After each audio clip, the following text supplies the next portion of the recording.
Okay, you're all set. Thank you. Does that mean we can begin, or? Yes, you can begin. Thank you. All right, the only other commissioner that I've seen is Commissioner Kaplan. Everyone's here.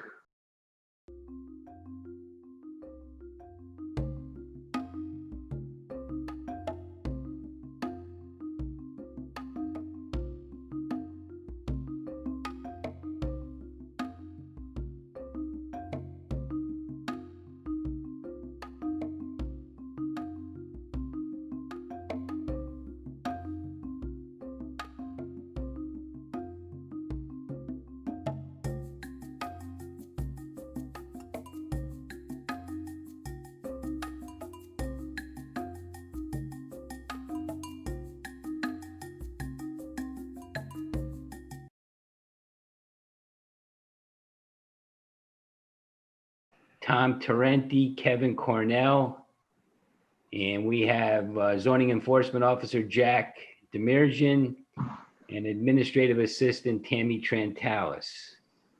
Is there anybody else I should be identifying at this point? Okay. I don't think so. All right. The first item on our agenda this evening is a review of the minutes from the July 7, 2020 meeting and the August 11, 2020 special meeting. Let's take the July 7 minutes first. I wasn't in attendance for that meeting, so I have no comment on the minutes. Kevin, Paul, Judy, Tom were there. Do you have any comments? Nothing. Kevin?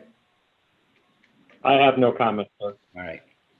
All right. Well, if we have no comments on the minutes from the July 7 meeting, do we have a motion to approve the minutes?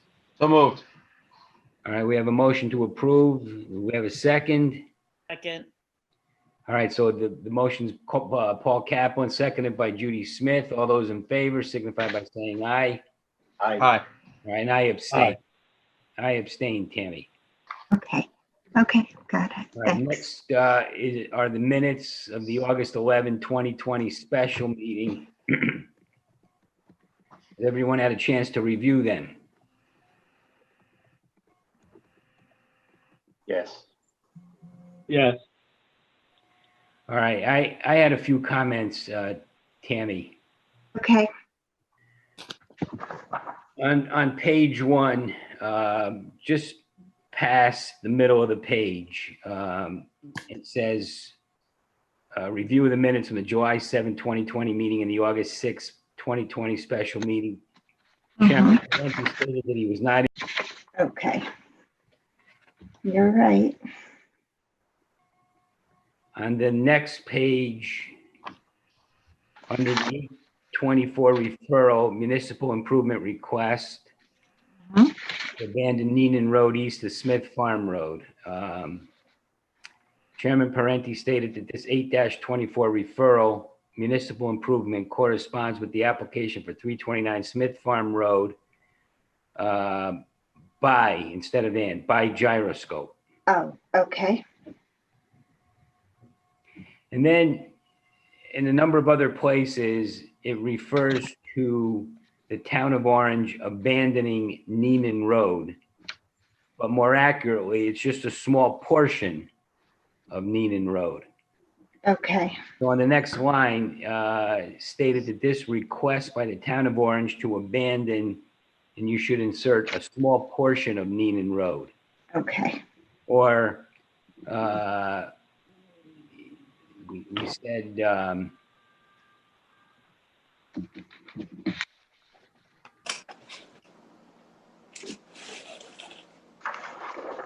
to abandon Neenan Road east of Smith Farm Road.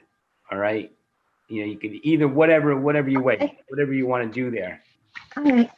But if you look in the next 2 paragraphs down, third line, they have an agreement that if Neenan Road is abandoned, and again, so it should be if the subject portion I'll of clarify it. No problem. so that appears in a few different places. I think that all ought to be cleaned up so it doesn't look like we were, given a recommendation on abandoning the entire road. Okay. I'll clarify it in all the places. And again, the same sort of thing on page 3. This was the other 8-24 referral. And it said, it says to abandon the turnaround portion of the cul-de-sac depicted on map number 765. That language should go, if you look at the third to last paragraph from the bottom of that page, a motion was made by Kevin Cornell, Mhm. seconded by Tom Tarenti to provide a positive recommendation for the abandonment of the cul-de-sac. It wasn't actually the abandonment of the cul-de-sac, it's the abandonment of the turnaround portion of the cul-de-sac depicted on that map. So my point is you can use that language from above. and insert it Okay. there, and I think that'll be accurate. Righty. On page 4, We're not done yet? Okay. page 4, fourth paragraph down, Chairman Parenti commented that this is a very succinct and important proposal. I don't remember saying succinct. I don't know what I said. It doesn't, I mean, I may have said, Okay. it doesn't sound right to me. Well, I don't, okay, if you want me to remove it, I will. Why don't you just take it out? Because it doesn't make much sense in the sentence there. Yeah. Similarly, on the next page, the first paragraph, second sentence, referring to me, he believes that the commission should give it decent consideration at that meeting. I think I must have said due consideration. I hope we'll give it decent consideration. All righty. I must have misheard. No, I mean, Okay. it's easy enough for, No problem. that's what I have. Does anybody have anything else that they want to bring up? Yeah, Tammy, could you go back to page 4, paragraph 4, where Chairman Parenti had a succinct proposal? Mhm. Yeah. Says Commissioner Cornell stated that it would not be good to have a poor perception of the procedure. And if you could just put for the project, I mean, we haven't made any determinations on the Okay. project Yeah. because All it hasn't righty. been presented. No, I see. I understand. Okay, otherwise I'm fine. Actually, there was only 3 of us in attendance at the meeting, so the only people that can vote are myself, Kevin, and Tom. So Kevin, Tom, either of you want to make a motion to approve the minutes with the changes we discussed? So moved. All right, we have a motion from Tom Tarenti. Kevin, will you second it? Second, Okay, we have a second. All those in favor signify by saying aye. aye. Aye. Okay. All right, next item on our agenda is old business. Do any commissioners wish to bring up anything under that topic?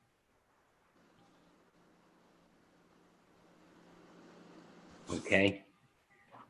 All right, hearing none, we'll move on to new business. Does anyone wish to bring up any matters under the topic new business? Okay, we're all in a hurry to get to our public hearings. All right, before our public hearings, last item on the agenda, report of the zoning enforcement officer. Anything you have for us, Jack?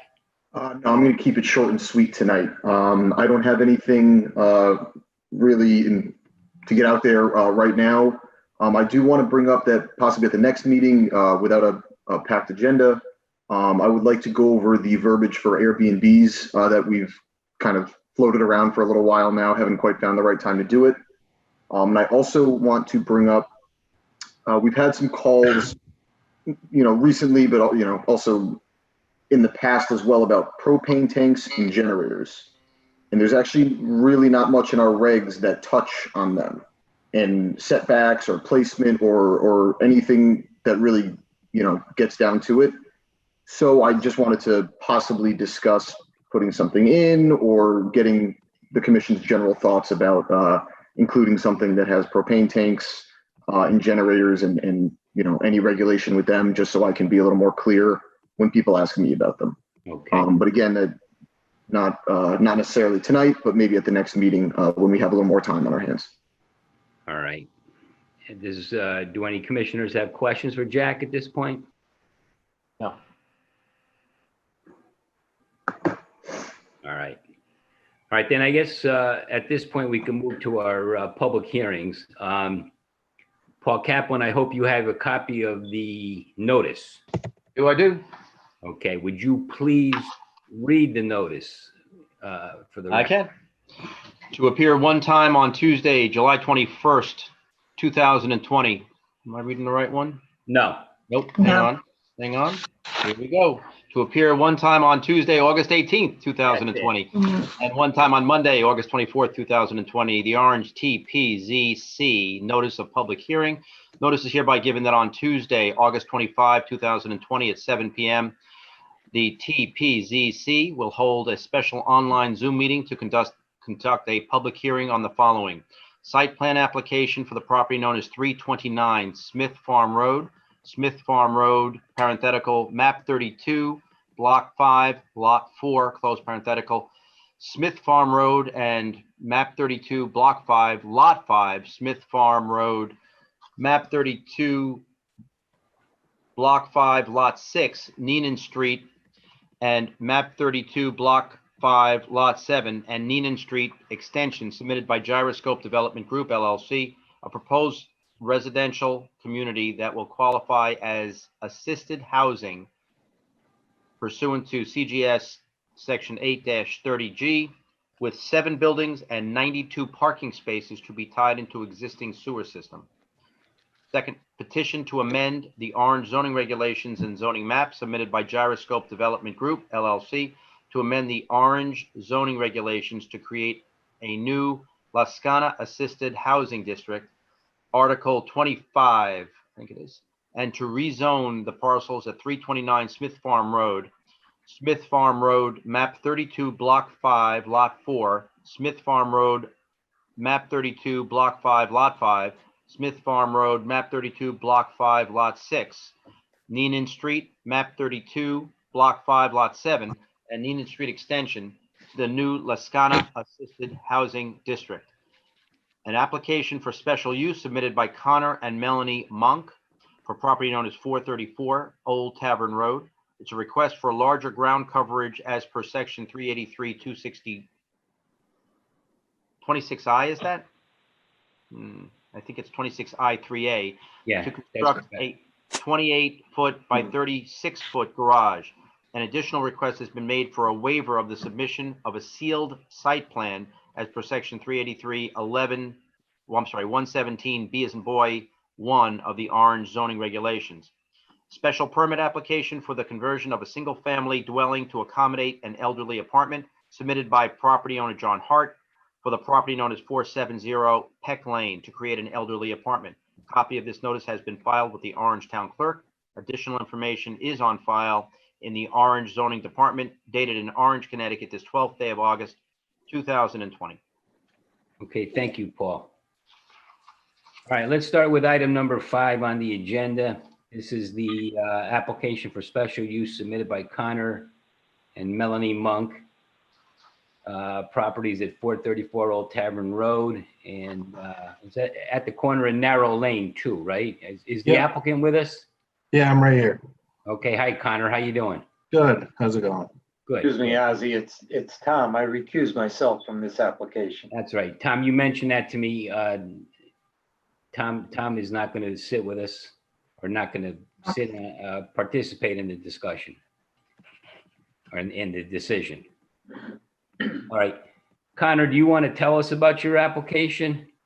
Yeah, sure. I Pretty think much- everybody's had a chance to read the application, but if you want to walk us through it, that'd be great. Yeah, pretty much, me and my wife and we have a 1.5-year-old. We lived here, we bought it from my parents. It's a 2-family farmhouse on the corner with a wraparound porch. And it's been in our family for, I don't know, 50 years now, but the only thing that the problem is there's really no closets. The basement is like, 6 feet tall and part of it's dirt. So we're just kind of busting at the seams a little bit with the kids' toys, and our driveway is a loop around. So if there's we have a guest in the driveway, it doesn't always work. So the property doesn't have a garage, so we would like to add a garage. We'd like it to be 28 by 36. I'm sorry to interrupt, but I lost connection here. If you could start from the beginning, because I lost connection. Okay. I'm very sorry.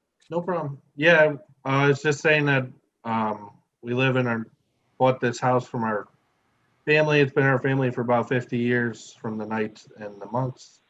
And it's a 2-family farmhouse on the corner. The only problem is we don't have much storage. Farmhouses, they didn't put huge closets, and they weren't designed like that. So we have some small basement. It's not easily accessible. So we would like a garage to fit both of our vehicles, some of my children, bikes and stuff. We don't have a place to put bikes, and maybe my tractor. The reason I want it to be a little bigger, 28 by 36, is my wife and I both drive 20-foot vehicles. She drives a Suburban. I drive a pickup truck. So, right there, you're at like 25 feet, and then another 10 feet just for, regular garage stuff. And that's pretty much it. It's going to be a metal-sided building, and it'll have 5 windows, 2 garage doors with windows, and a door from the side with windows. And I just think it will also be like aesthetically pleasing to my property, instead of having our 2 cars always out in the driveway, and be more welcoming to guests. So. Okay. All right. Connor, it's Paul Kaplan. Is there a rendering or some of what this is going to look like? Yeah, I do have something similar. That's about what it'll look like right there. Can you see that? Yeah, if you could hold it up a little bit more, that'd be great. Similar to that, except for the doors will have a couple more windows actually in them than on that picture. Excuse me, I believe there's a rendering in each packet, maybe at the bottom of the pile. I don't have it. You might not. I can't remember it. I have diagrams, but I don't have a rendering. Oh, okay. Yeah. We have Mhm. the elevations, but not the colors. Yeah, I have like floor plans. Yeah. Yeah, I don't Yeah, believe Paul. I included a picture. Okay. And it looked like, Connor, on the assessor's map, I think it's an assessor's map anyhow, it's going to be to the north of your house. Is that the way I see this? Yeah, that's correct. Away from narrow lane, Yeah, probably, looks like 100 feet or, well, I don't know how far.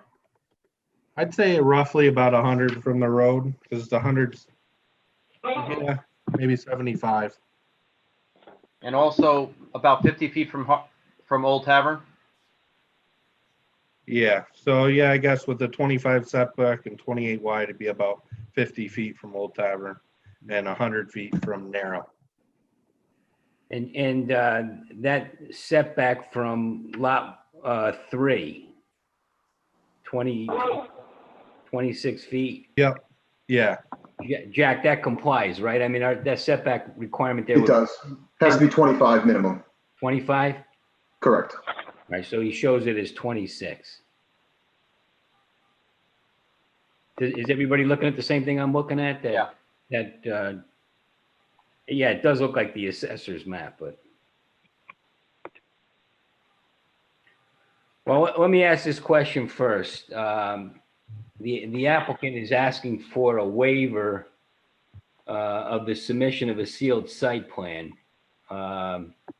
which is allowed under 383-117B1 of our regulations. Does anyone think that we need a sealed plan in order to make a decision on this application? Just a note, I did include a note from my adjacent neighbor. Yeah, I'm They're going to read agreeing. that. I'm going to read Yeah. that into the record. Okay. Now, when you say your adjacent neighbor, that's lot number 3? Yes, correct. So can we agree to the waiver is my question, I guess. You need a motion? Yes. All right, then I will make a motion that we grant the waiver that is sought after for using an A2 survey map. All right. I mean, right. I mean, that's something we ordinarily do unless there's real question as to compliance with the zoning regulations in terms of setback requirements, lot density requirements, that type of thing. So Judy's moved that we allow that waiver. Is anybody prepared to second that motion? Second, Go ahead. All right, we have a second. All those in favor signify by saying aye. Aye. Could you tell me Aye. who's second? Kevin Cornell, I believe. Thank you. Is that right, Kev? yeah, that's good for me. Okay. Thank you. All right. All right, and while we're at it, while Connor mentioned it, let me take care of it now. I have 2 letters to read into the record. The first one is to whom it may concern. I am writing this letter to inform the zoning board that I have no issue with the 28 by 36 garage my neighbor Connor Monk is hoping to put up at 434 Old Tavern Road. I think the garage will be appealing to the eye and fit in the space nicely. I also agree with Connor that there is a distinct property line from which the 25-foot setback would be measured off of. We have a fence and a row of bushes that makes up our property line. In my opinion, a survey would not be necessary. Well, we already agreed with that. That's signed sincerely, Roger Giori, 433 Narrow Lane, Orange, Connecticut. And then I have a second letter to read. This is addressed to the Orange Town Plan and Zoning Committee. It's from Doris Knight. It's actually addressed to me, Chairman Oscar Parenti Dear Ozzy. I would like to recommend the granting of Connor and Melanie Monk's petition to install a garage on their property at 434 Old Tavern Road. As a next door neighbor, it would enhance the area surrounding it, thereby favorably improving the looks. Thank you for your consideration. Sincerely yours, Doris Knight. Hey, Connor, where does she live? So there's a property in between. She would be, if you're looking down Old Tavern Yes. and you went north to the 426, Yeah. it would be after that. It'd be the next lot. Who's at 426? That would be, it's a garage, pretty much, a residential garage. There's no house there. Oh, okay.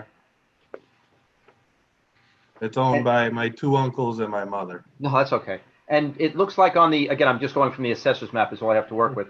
It looks like there's a driveway. That's an existing driveway? For me or for the lot No, behind me? on the subject lot. Yeah, that's existing. So my garage would be like, I'd just pull right into the door from there. I wouldn't be adding driveway. Got it. And this is the back area, which is rectangular, and the front area, they comprise a total of about an acre?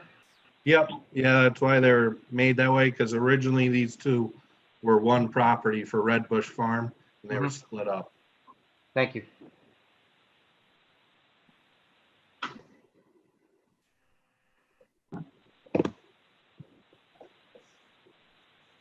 And there's going to be no running water or any kind of utilities out there, correct? Other than maybe light? There'll probably be power that I'll, at some point do. I don't have plans currently for that, but I do have, in the future, I do want to run power for like the garage door openers. Yeah, but no Yeah. water. No, I don't think water. I don't see why I'd need water. I think what Paul's getting at is it's not gonna, we don't want to Does turn it it mean into no- something, yeah, somebody could live in. Yeah, no. I Yeah, mean, so- and yeah, there's not going to be a sink. There's not going to be a toilet, nothing like that. It's just Right. garage space. Yeah.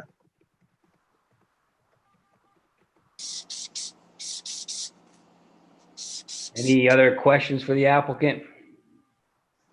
So Connor, Judy Smith here, the rendering that you showed us, it'll be similar to that where it'll be white with some green, or what's the color scheme? The color scheme is white windows, white doors, and green siding, Green siding. actually. Yes. Forest green.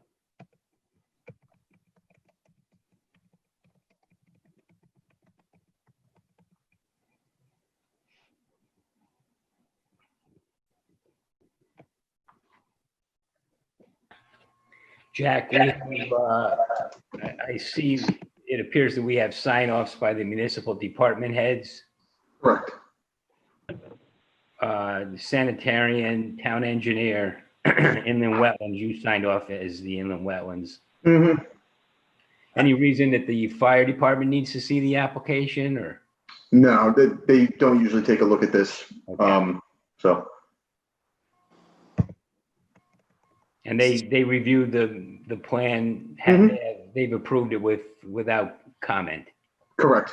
Okay, I was like, I just, one more question or two, okay? go ahead. Thanks. Hey Connor, this will be one level? Yep. Okay, One level. and no hydraulics in there? No, just, Okay. Do you know the height of the building? at the Probably it's probably on the plans, but peak is about 14 something and the sidewall is about 12. And it's a 4 to 12 pitch. Connor, on the print that you submitted, one door is 12 feet high and the other is 10 feet high. Is that just I because? think it was 11. The reasoning for that actually is, to be honest with you, I got a really good deal on a couple doors and it kind of happened to be the height that they were. So even the siding, I got a good deal on brand new metal siding and that's why it's, is what it is. So, okay. All right, any other questions? No. Is there anybody in this virtual audience that is out there that wishes to speak to this application? Okay. So do the commissioners think that we need more information to decide the application, such that we should leave the hearing open, the public hearing open, or are you prepared to close the public hearing? I'm prepared to close the public hearing. Second, All Oh, right. who seconded? Paul Kaplan. Second, Thank you. I motion, can't see all the time. motion by Kevin Cornell, seconded by Paul Kaplan to close the public hearing on this matter. All those in favor signify by saying aye. Aye. Aye. All right, the public hearing is closed. Anybody want to start us off on this, Paul? Yeah, I always get concerned, Kevin's words are weighing upon me here about the size. I don't recall, I think this is smaller than the ones we've had in the past. Yeah. And it's more palatable to me. I mean, we're only talking about an acre, but I think the size doesn't seem as overwhelming as the other ones that have had more property or more, were hidden better. This one is a little bit smaller. Seems to make sense to me. Yeah, I think the regulations require that anything that's higher, has a height that exceeds 15 feet, or an aggregate ground coverage of 300 square feet, which this does, requires a special permit. And I think you're right. I think we have approved significantly larger buildings for good cause shown by the applicant, you know? I think that with respect to this application, this area of town is characterized by, larger lots and rural and farm uses. And that if we look at the criteria for granting a special, permit, that the size and intensity of this proposed use is consistent with the area. It's consistent with the comprehensive plan of development. There's no impact to any adjacent streets. It's in conformance with the appearance of properties in the neighborhood. And, I think that, it'll fit in well. Yeah, I think what Kevin's referring to is section 383-136, which outlined the general conditions that we need to consider in order to grant a special permit. And I agree that, given this, the size and the intensity of the proposed use, the lot on which, the building will be located, I don't see any problem with the plan. I don't see it having an adverse effect on property values. In fact, the building would enhance, I think, the value of this property, and that may have a positive effect on property values in the neighborhood. But certainly, we haven't heard any testimony that it's going to have a negative effect on values. There's obviously no traffic impact, or I don't see it posing any special needs or considerations for either police or fire protection, for example. So I think that pretty much covers it. Judy, you have anything to add? I think it'll have a positive impact to the neighborhood. It's definitely consistent with the neighborhood. I think the property across the street has a very large outbuilding. And I know what you're talking about. right, so I mean, I think it's harmonious with the neighborhood. There doesn't appear to be any adverse effect to neighbors. 2 letters in support, so. Yeah, that's important that we have a letter from the adjoining owner. That would, if people in the neighborhood had a problem with it, then it might be a little different for us, but I don't really see any problem with the application. So then, is somebody prepared to move that we approve the application? I will approve that we I'll move that we approve the application for special use submitted by Connor and Melanie Monk for the property known as 434 Old Tavern Road to request larger ground coverage as per section 383-26I3A. Okay, we have a motion to approve the application. Is someone prepared to second the motion? Second. Commissioner Smith seconds the motion. All those in favor signify by saying aye. Aye. Aye. Aye. Sounds almost unanimous, but, Tom Tom abstained. I forgot that Tom had recused himself. All right, so we have a 4-0 vote on that. All right, good, Connor. Good luck with the garage. Thank you guys very much. All right, thank you for taking part tonight. All right. Thanks, Tammy. Thanks, Jack, too. All right. Oh, great. Sure thing. Thank you. I'm glad. 5 months Sorry- later, sorry still it took- got it through the corona. It took a long time. Your application was in a while ago. Yeah, Yeah. Virus got in good our to be way. here. I'm glad you All right. Have a good night, be able to guys. get started on it. Thank you. Too. Bye-bye. All right. Next item on our agenda is the special permit application for the conversion of a single-family dwelling to accommodate an elderly apartment. I think I saw John Hart before. Hello there. Is he with us? Hi, John. Hi, Ozzy. Do you want to walk us through your application? Well, it's just, my father, he's at the age where he needs a little guidance. So having him closer to home than 200 miles away certainly would be more comforting and more comfortable for him. So we're asking to just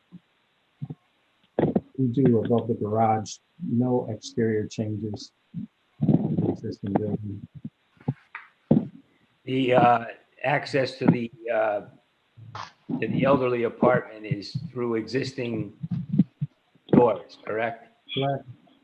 There's no new entry or exit. Nope. Okay.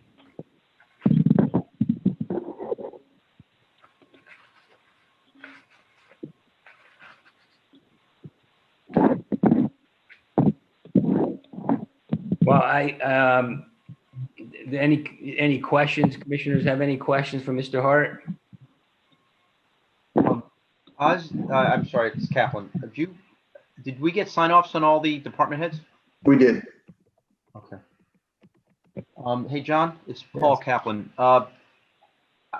Is there a means of egress? If you could just point me to it. Out of the garage? What do you mean? There's one window has to be changed, but it'll be the same. It can't be a double hung, it has to be a different type of window. There's no door though leading out of the garage. The access is through the house? Yes.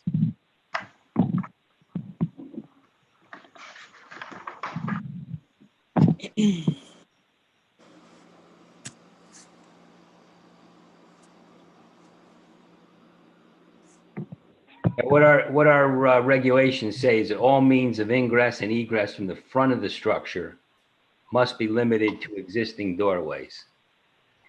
So if they wanted to, they could put a means of egress, ingress and egress from the back of the building, just not anything facing the street.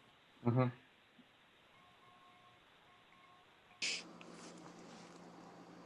Hey, John, is the bedroom closer to it looks like the bedroom's closer to the existing house, correct? The house portion, or is it closer to the garage doors? It's closer to the street, the front of the property.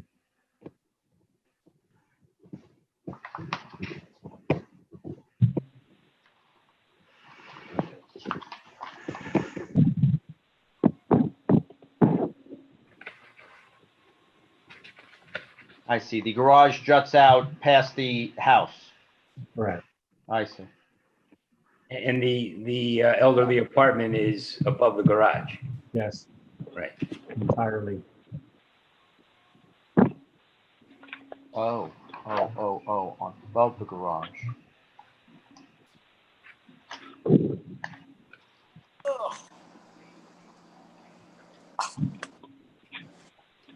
right. John, do you have anything else to add, or that's No. pretty much it? Yeah, simple. Yeah. Any further questions from the commissioners? No. The square footage will be 638, John? Say that again, Judy? The finished square footage of the unit will be 638 square feet? Approximately, but it's definitely 600.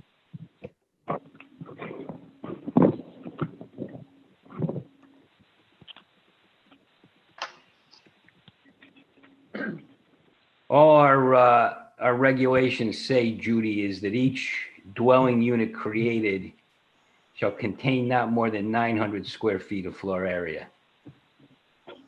So at 638, I don't see any problem with what the applicant proposes.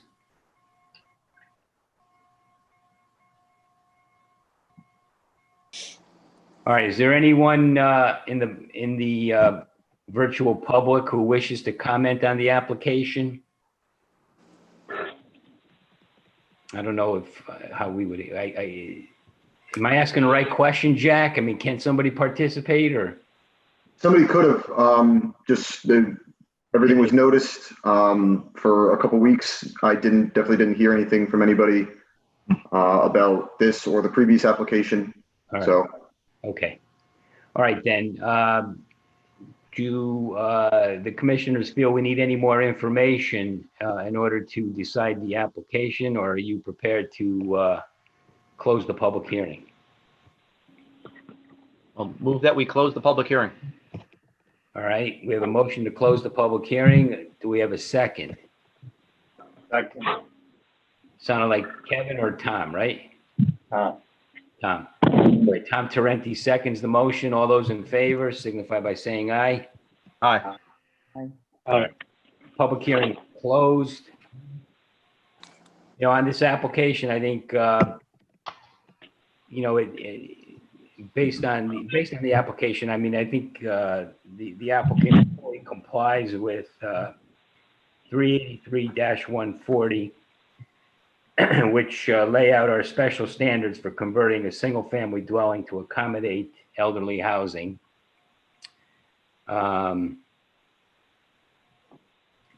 Let's see, in that section,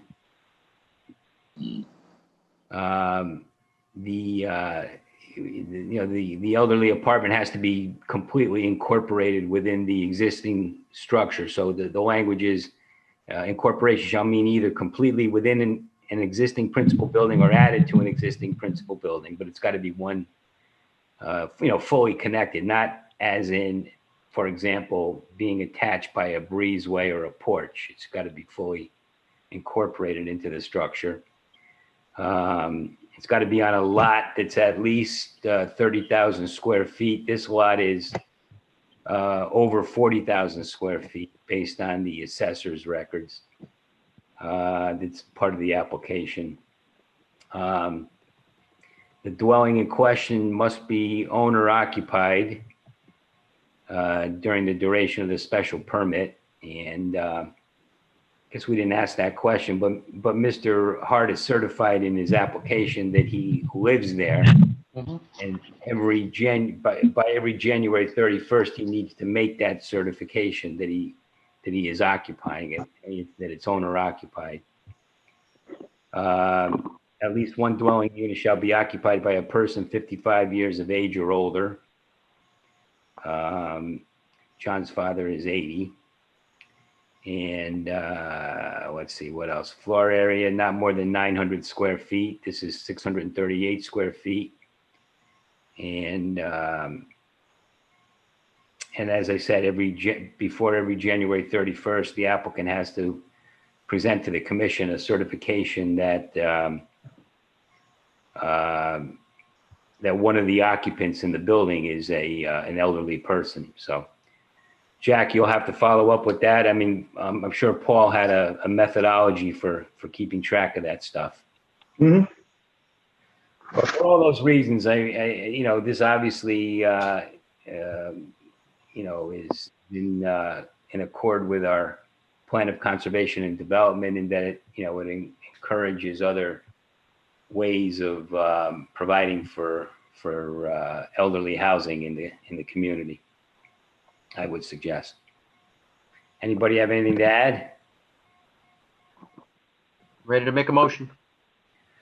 Okay, Paul, move away. Yeah, I think it's exactly what this section was designed for. I think it's a nice unit, and it keeps that in the house. I think it's terrific.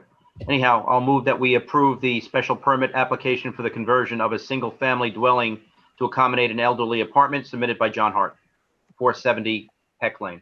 All right, Commissioner Kaplan has a motion to approve. Do we have a second? Second. Seconded by Commissioner Smith. All those in favor signify by saying aye. Aye. All right, it's unanimous. John, good luck with the addition. All right, thank you, Osman. All right, thank you. Have a good one. All right.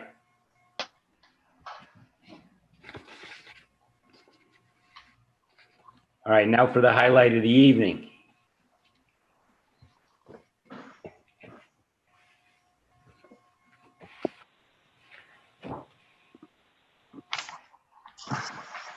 All right, next item on our agenda then, site plan, it's two things. One, the site plan application for 329 Smith Farm Road submitted by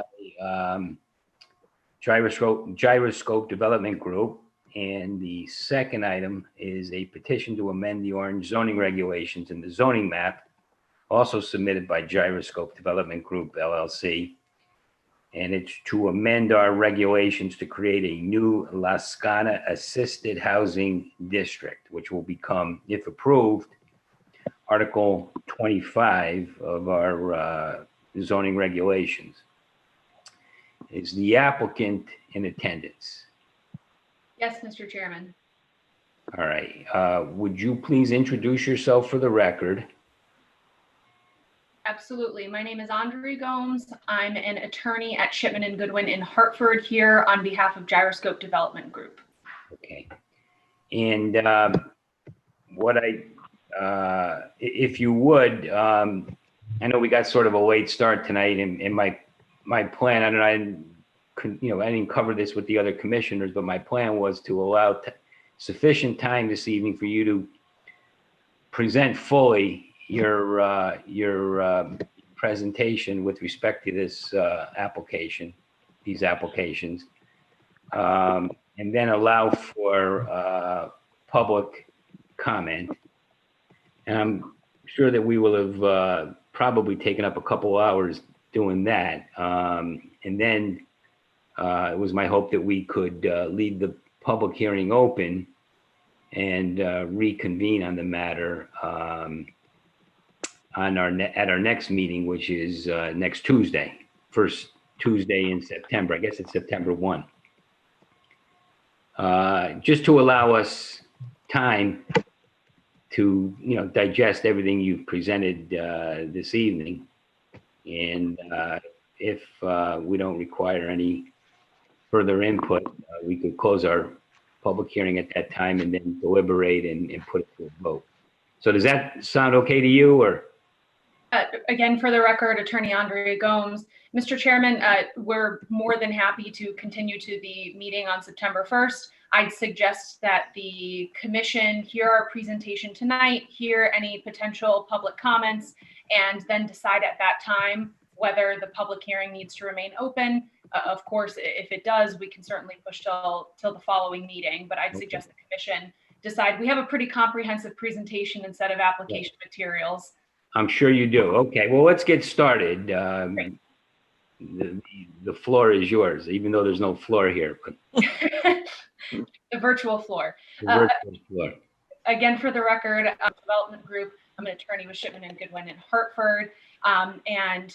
Before I introduce the rest of our team, I just wanted to take a quick second and thank both Jack and Tammy for their assistance throughout this process, their unwavering ability and willingness to help us through everything, as well as their professionalism was incredible and much appreciated. So thank you to both of you virtually.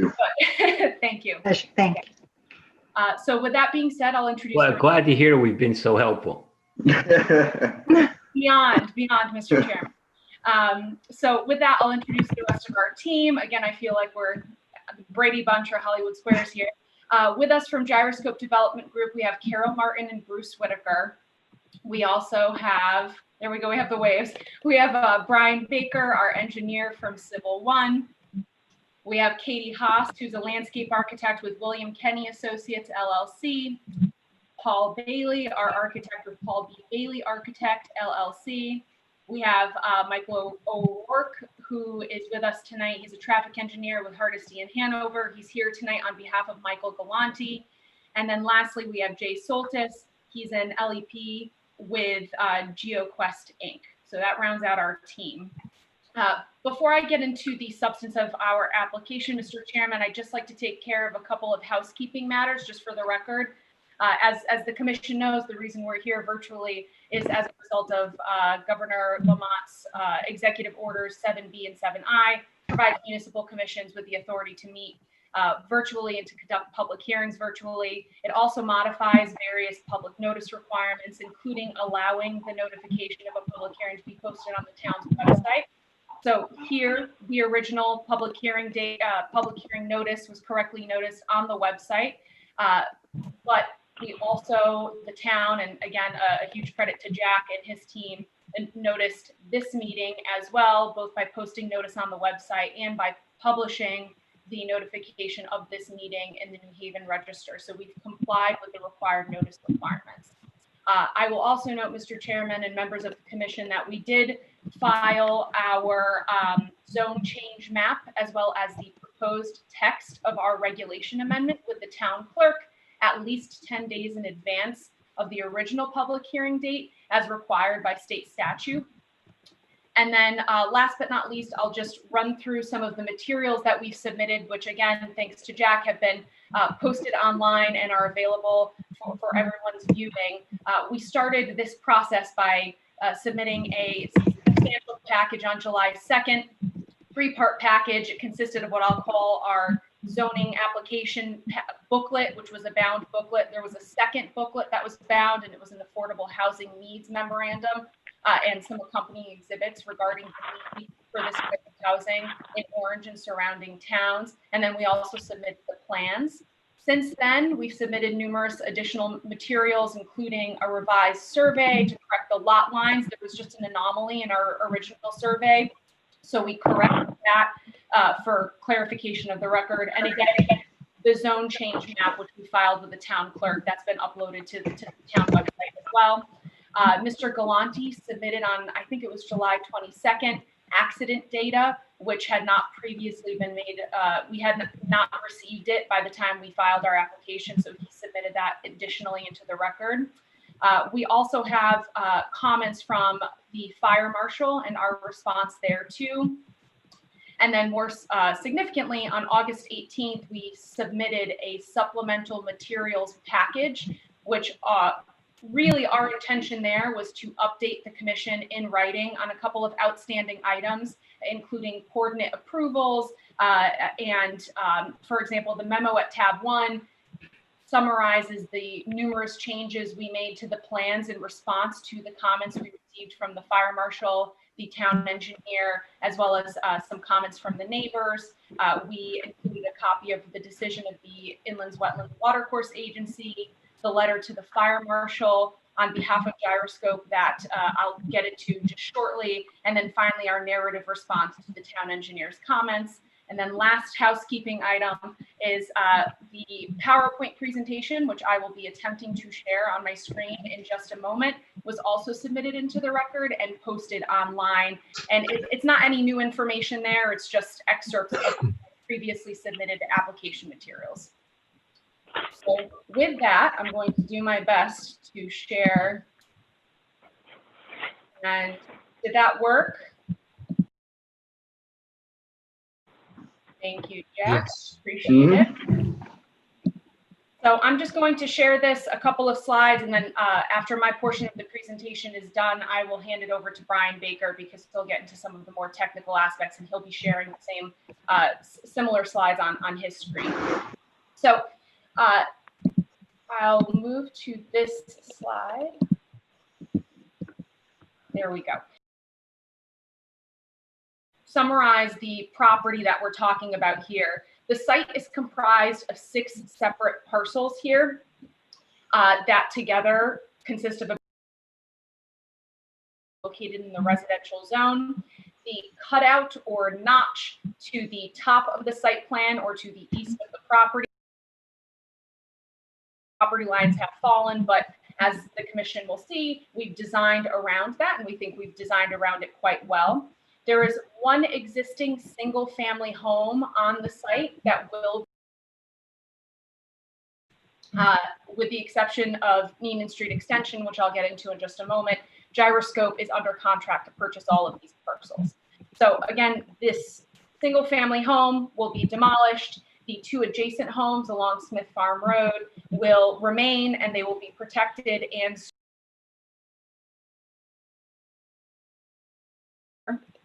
and then, as the commission knows, the site also includes this little portion here, which we've coined the Neiman Street Extension. That is the portion of the site that the Board of Selectmen at its August 12th meeting voted to abandon and intends to convey to Gyroscope for inclusion in this development. That conveyance will be happening with the consent of Roy Cuzacreo, who owns either personally or through one of his entities all of the parcels that are on the southern side of the extension. And as the commission knows, at its August 11th meeting, it provided a positive referral under Connecticut General Statute 4.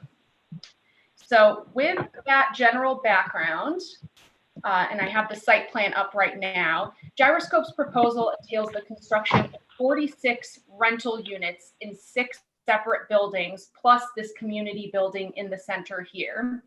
That will consist of 21 one-bedroom, 21 two-bedroom, and 4 three-bedroom units.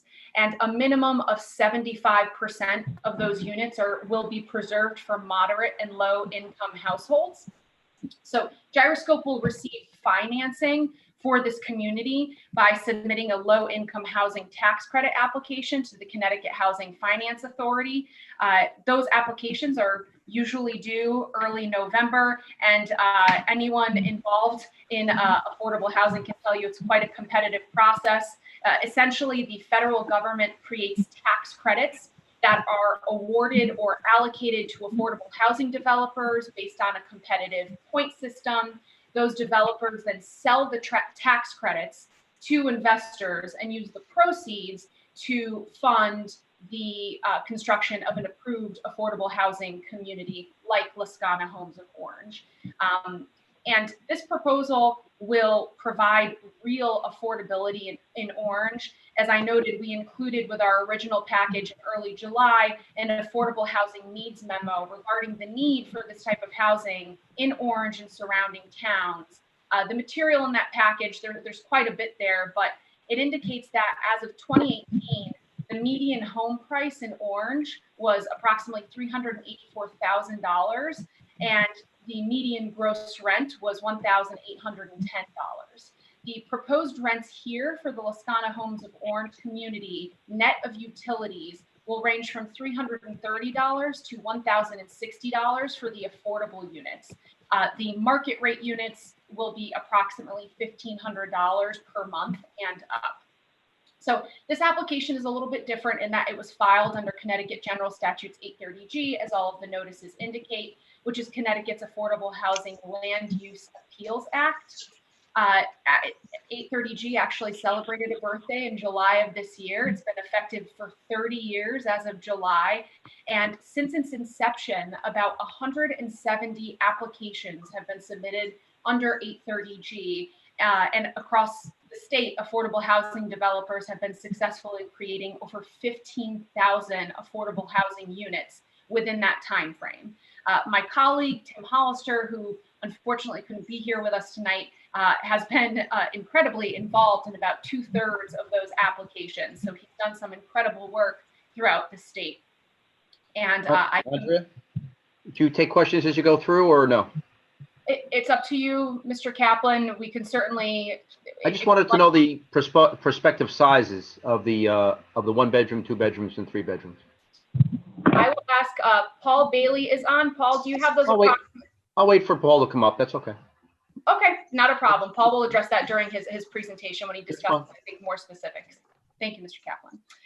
So for purposes of this application, Section 830G applies to assisted housing. It's a defined term in the statutes, which essentially means that the housing is receiving financial assistance from a governmental program like the Low Income Housing Tax Credit, or LIHTC program that I described a few moments ago. So the structure or format of our application here is pretty specific to 830G as well. As the commission knows, we submitted a 3-part application to be heard simultaneously. We proposed a text amendment application to include a new regulation, the new Article 25, the Lascana Assisted Housing District. That's at tab 4 of our original zoning application materials from July 2nd. We also are proposing to then rezone, so a map amendment to the zoning map for the town of Orange, to rezone this site to the Lascana Assisted Housing District. And then we are also proposing a site plan approval to meet the requirements of the Lascana Assisted Housing District, or the LAH district. Now, the reason we follow this format, and it's I think a fairly important distinction. And by the way, this site-specific regulation, map amendment, and site plan approval has been used in more than 70 comparable communities across Connecticut since I think it was 1991. So the reason we use this approach is because this development needs a combination of site-specific use and dimension requirements plus affordability rules. So when we originally started this process, we looked at Orange's regulations and we took note, of course, of the planned residence district, but there were substantial differences between the PRD and what we needed to make this work. So we decided to not try and amend it, and we decided to employ what we've done in the past, which is create a whole new regulation. And that being said, we did use the PRD as our initial model in drafting the LAH district that you see before you today. Affordable housing regulations, Connecticut law is clear. They're allowed to be site-specific. It's not considered spot zoning. And from a practical perspective, it just makes more sense. Technically, affordable housing under 830G isn't required to comply with underlying zoning, but we think the better practice is to go through this type of approval process where we end up with a zoning compliant site. We want the site plan approval to be a conforming use. We don't want to get any variances, and that's for a number of reasons, but it includes things like financing. We want to be able to say that we have a compliant site. And frankly, it also makes it easier for the town as well as Gyroscope to monitor compliance going forward if you have a conforming use.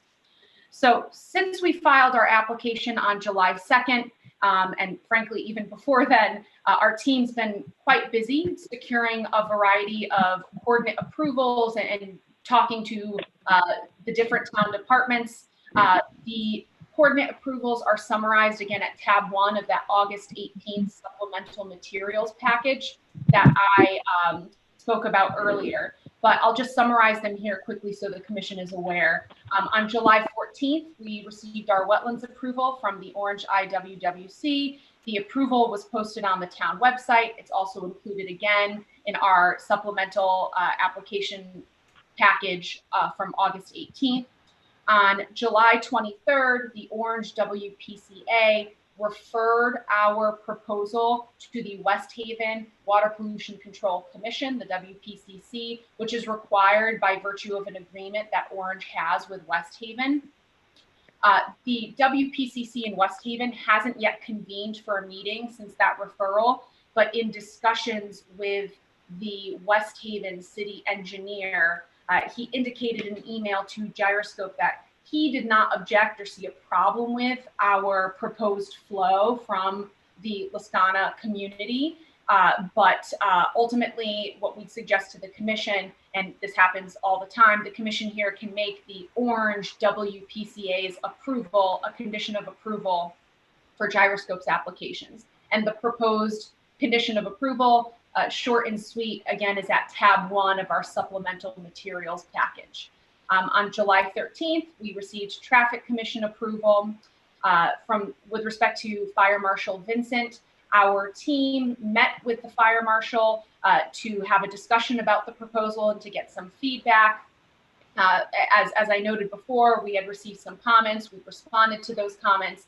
And ultimately, and as a reflection of the revisions that we've made to the plans, which Brian Baker will go into momentarily, the fire marshal agreed to provide his sign off once he received a letter from Gyroscope confirming that Gyroscope agreed to maintain the secondary emergency access way that's here off of Smith Farm Road. Again, it's just secondary emergency access. It's not for general public use. We submitted that letter agreeing to maintain that secondary access on August 4th. That letter is included at tab 3 of our August 18th package. So we presume, we have not heard from the fire marshal, but we presume with that, we've satisfied his request that he needed to provide his formal sign off. And then last but not least, as I mentioned on August 12th, the Board of Selectmen approved the abandonment of the Neenan Street extension so that that Neenan Street extension can be conveyed to Gyroscope, as I noted, with Mr. Kuzakreo's approval. I'll just simply note for the commission, just highlight it. There is a phase 1 environmental report and a June 4th addendum there too at tab 8 of our original zoning application package. There were no issues found on site. And then I will note one additional point before I turn it over to Brian. We, in this application, and the commission will note in our draft LAH text for the draft regulation, we've exempted this application from requiring a separate special permit for earth excavation. But we agreed in the proposed regulation to comply with all of the substantive excavation rules. That's not an uncommon thing to do. Special permits and special exceptions don't fit within the 830G mold, which is intended for a site-specific regulation and site plan process. So what we've done here and what we've done in the past is we've met all of the requirements of the earth excavation regulations and the current zoning regulations, but without the need for a separate special permit. We've done, as I've noted, we've done this numerous times in the past. So with that, I will stop sharing my screen, I hope. One moment. And I will hand it over to our engineer, Brian. Thank you, Andrea. Brian Baker with Civil One, licensed engineer in the state of Connecticut. I'm also a certified professional in erosion and sediment control and a certified professional in stormwater quality. So I'll go into a little more detail on the plans themselves. So I'll go ahead and share my screen now.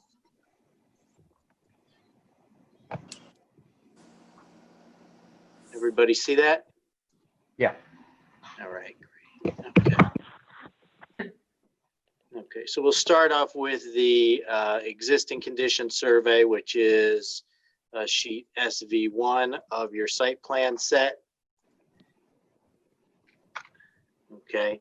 As Andrea mentioned, the overall property area of the project's 4.7 acres. Existing home at 329 Smith Farm Road down in front. Approximately 3/4 of an acre of property in front is currently lawn area associated with the home. The remainder of the property is wooded.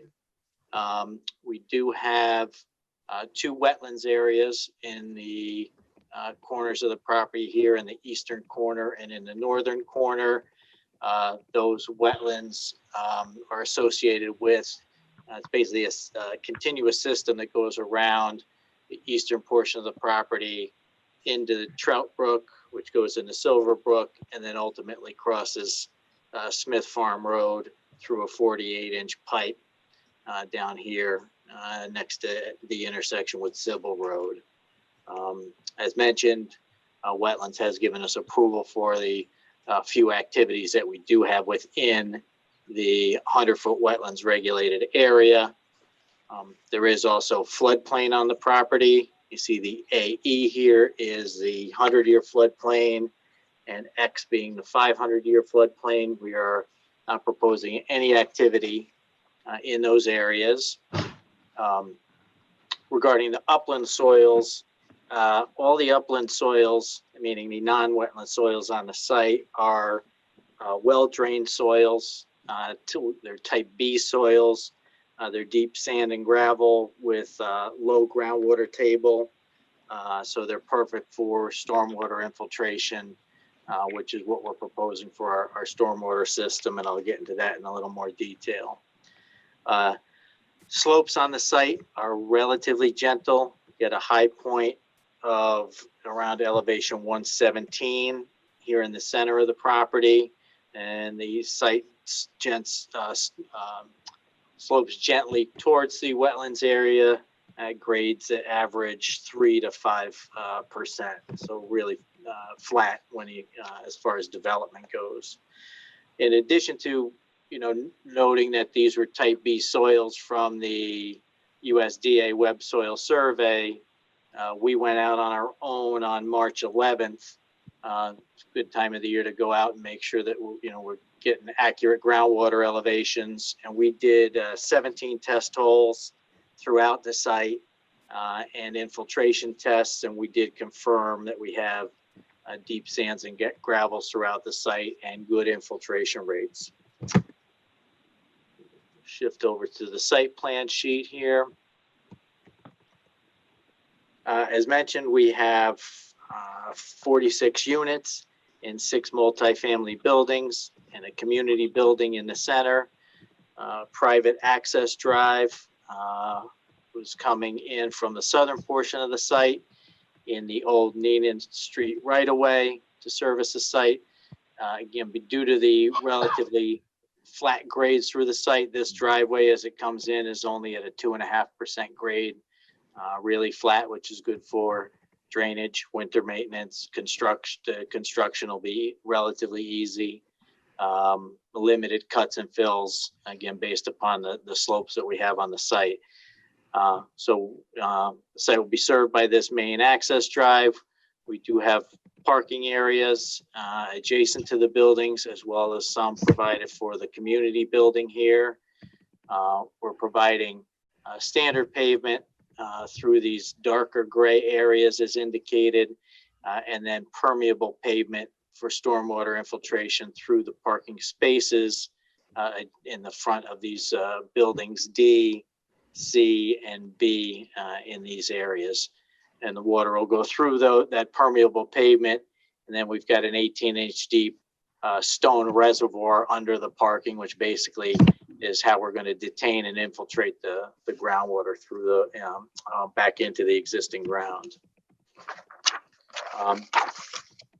At the request of the fire marshal and working with him, we have proposed an emergency access drive that is just northwest of building D.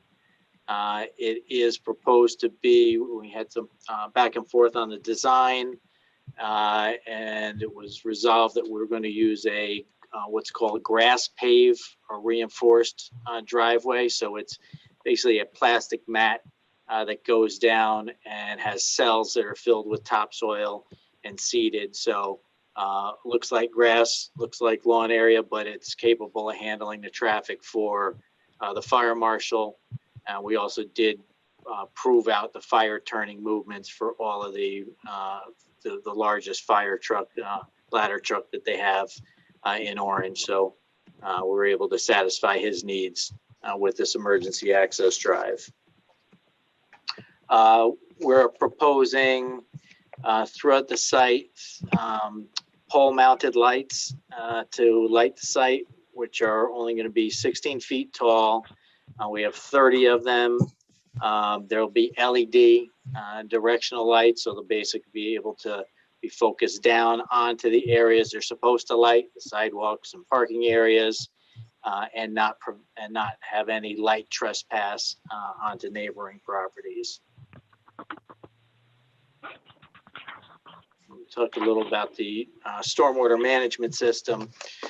From an engineering standpoint, when you get a site like this where you have great soils to work with for infiltration, it's kind of a treat because you can propose a couple of different measures. DEP likes to see you break up the drainage into different areas, infiltrate and treat them as you can. So we've got a combination of rain gardens, which we've got adjacent in the wetlands regulated areas. Those would service the roof leaders from buildings A and B, the 2B buildings, and building C. So we have rain gardens for roof runoff treatment. In the frontage, we have an underground plastic infiltration system to handle the roof leaders from the backs of building D, as well as the lawn area to the southwest of the D buildings. And then for the main parking area, as I mentioned, this pervious pavement, we're also putting in catch basins to catch the water. Should for some reason there be snow on the ground or ice and you get a rainstorm and the pervious pavement is temporarily blocked, we have catch basins that will catch that water, again, put them in those 18-inch deep underground stormwater reservoirs, allow the water to infiltrate back in. By doing this and employing these measures, these are right out of the DEP 2004 stormwater guidelines. We're able to decrease not only the post-development flows off of the site, but also post-development volumes. The only way to reduce volumes is to infiltrate, and basically everything within the site here that you see, buildings, parking, it's all being infiltrated, treated and infiltrated back into the ground.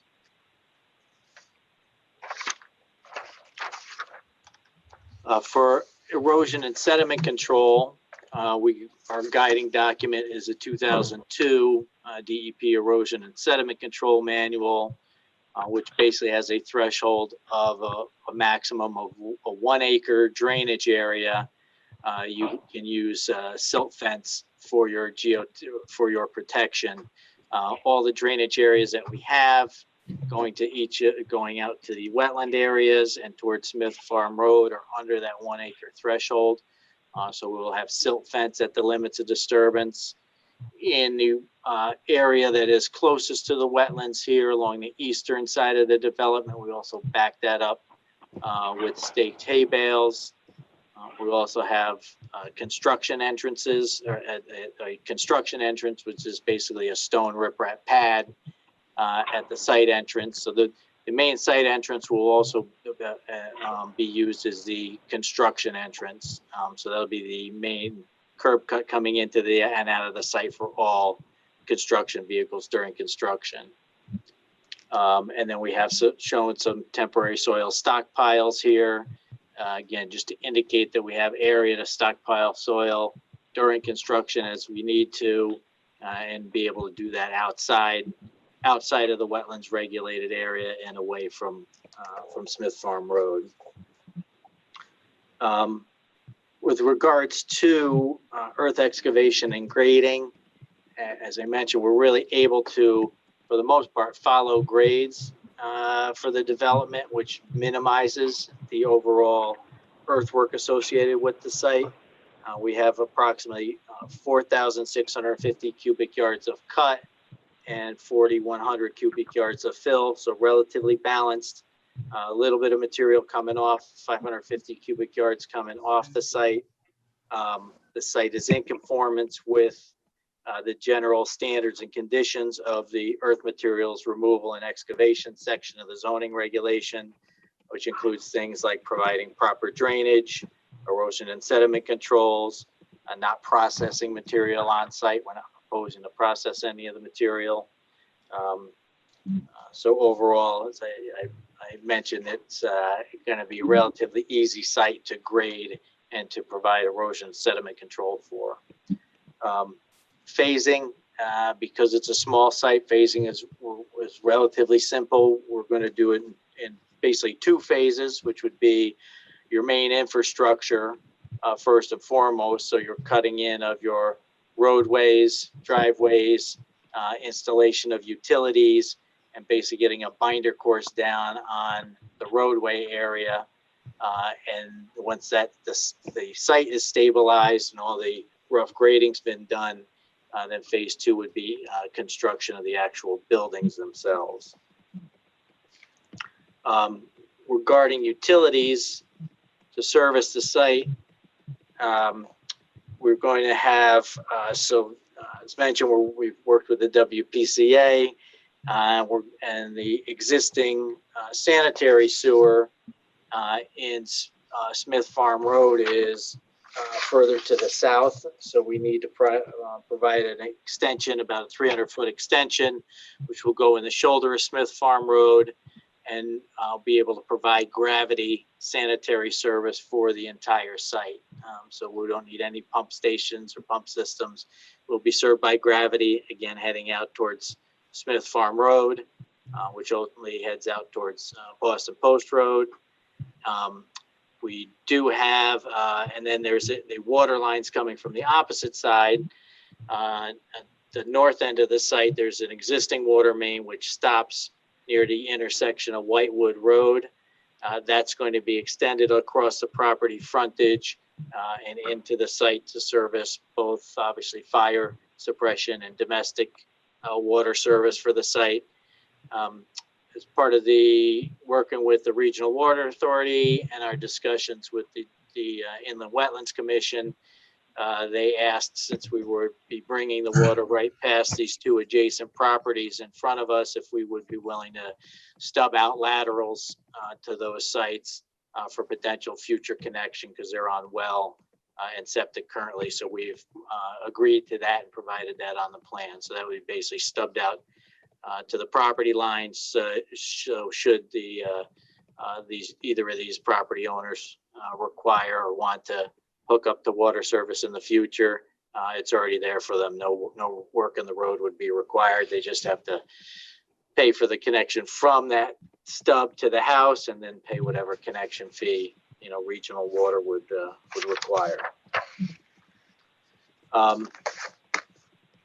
So in summary, again, in my professional opinion, due to the gentle grades that we have on the site, the well-drained soils, the limited wetlands areas, which are limited to the corners of the property, the site is very well suited for development and for this type of development. And it can be built as designed without any public safety concerns or any environmental impacts. Certainly be happy to take any questions on my part, or kick it back to Drea to go over, I think, landscape. We're going to talk about a little bit about the landscaping plan next. Question, you're planning on using natural gas for heat and hot water in the building? Yeah, gas will be also coming from Boston Post Road to the site. You can see it here. We're showing the extension through from Boston Post Road. Basically, that would be in the roadway and then cut into the site here. So yes, we're proposing gas extension. And you're bringing telephone and cable in underground? Correct. Off the That would come from the site frontage. In here, you can see we're showing the new transformer location and electric. So electric, telephone, cable would all be underground into the site from existing services along the site frontage.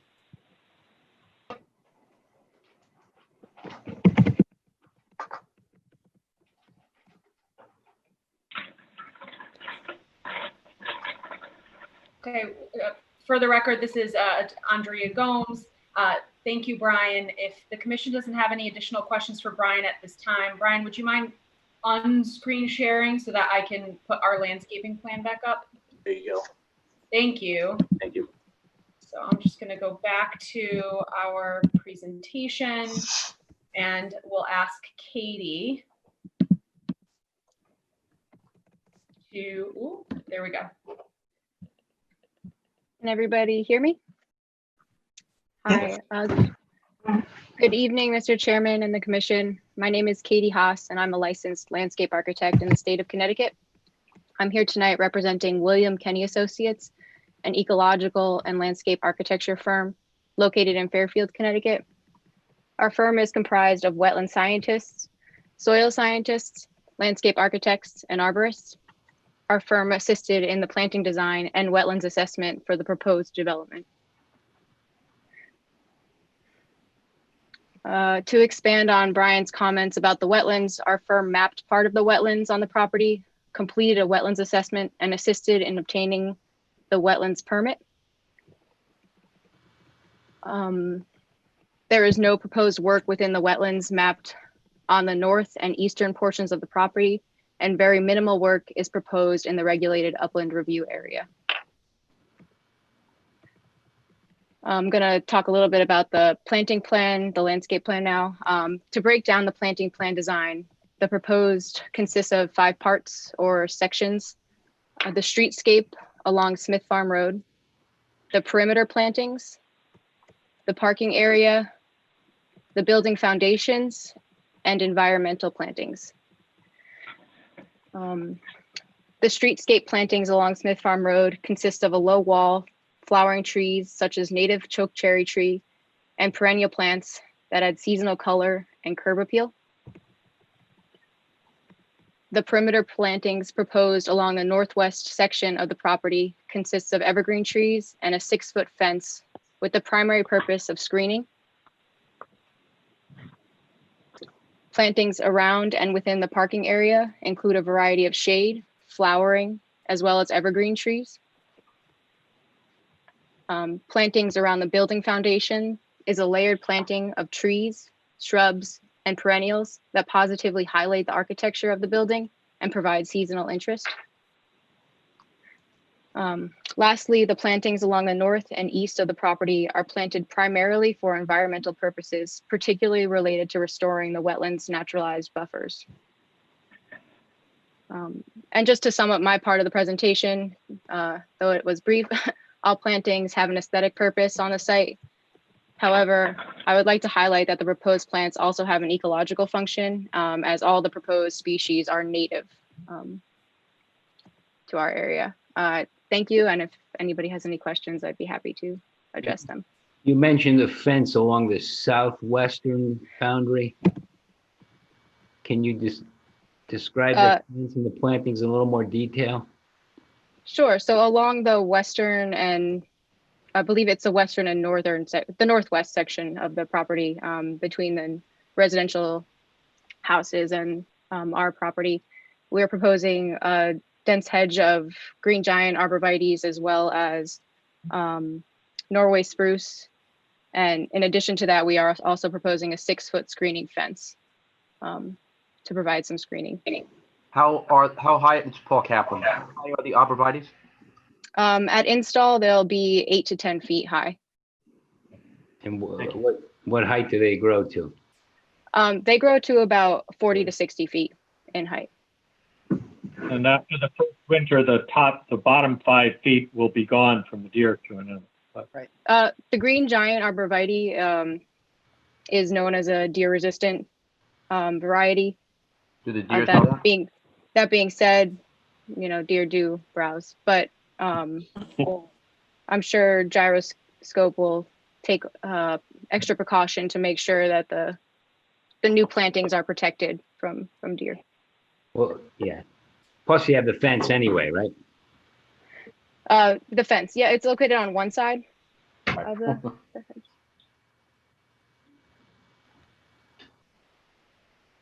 Thank you, Katie. For the record, Andre Gomes, if the members of the commission don't have any additional questions for Katie, I will turn it over to Paul and I will keep sharing my screen. Thank you, Andrea. My name is Paul Bailey. I'm the principal of our architectural firm. Our offices are on Audubon Street in New Haven, which is where I am right now. We have a 14-person firm that specializes in multifamily and affordable housing. Over the last 25 years, we've designed over 8,000 units of housing, almost all in Connecticut. The goals of our housing designs are to blend in well with local neighborhoods and towns, and to make sure our developments feel like home to their residents. So I'd like to talk about the site plan a little bit from an architectural view. Our goal in this site layout was to recreate the feeling of a village square. So as you can see, we have a village green in the middle with a common building in the center of the green. The residential buildings are all laid out around the village square. Most of the individual unit doors are facing the village green. And because of this, the residents have views of all the other buildings and eyes on the street. And I think this adds to the overall safety of the complex and helps to inspire a community feeling among the residents. Next slide. I do have square footages. I had some help from, I had to make a phone call because I can't get into my computer. So I do have those square footages that I can give you at the end of my presentation. So these are the typical front elevations. the buildings. There are 3 residential buildings on this sheet and the community building, which we tried to make look like a barn, which I hope we succeeded in that. So in order to enhance the village feeling of this development, we didn't want all the buildings to look alike. So there are 3 styles of buildings, and each has a wide variety in the exterior, in their exterior appearance. They vary in size, 6, 8, and 10 units. They vary in height from 2 to 3 stories. The basic forms are different. The siding types are different. The colors are different, and the roofscapes and the dormers are different. But in other important ways, all the buildings are very similar. They all have individual front doors for each living unit. You can see the 2 on the top row here. There are 8 doors. Those 8 doors lead directly into 8 units. And the one in the lower left, there's 6 front doors, and they all lead directly into their individual units. So there are no interior corridors in these buildings. They're similar to townhouses, but the form is townhouses over flats, which I'll show you in the floor plans. And another way they are similar is that they all have a residential character, which we hope is similar to what you might see in the town of Orange and all over the state of Connecticut. This includes small entry porches for each unit, the horizontal clapboard and shingle siding, separated lights in the windows,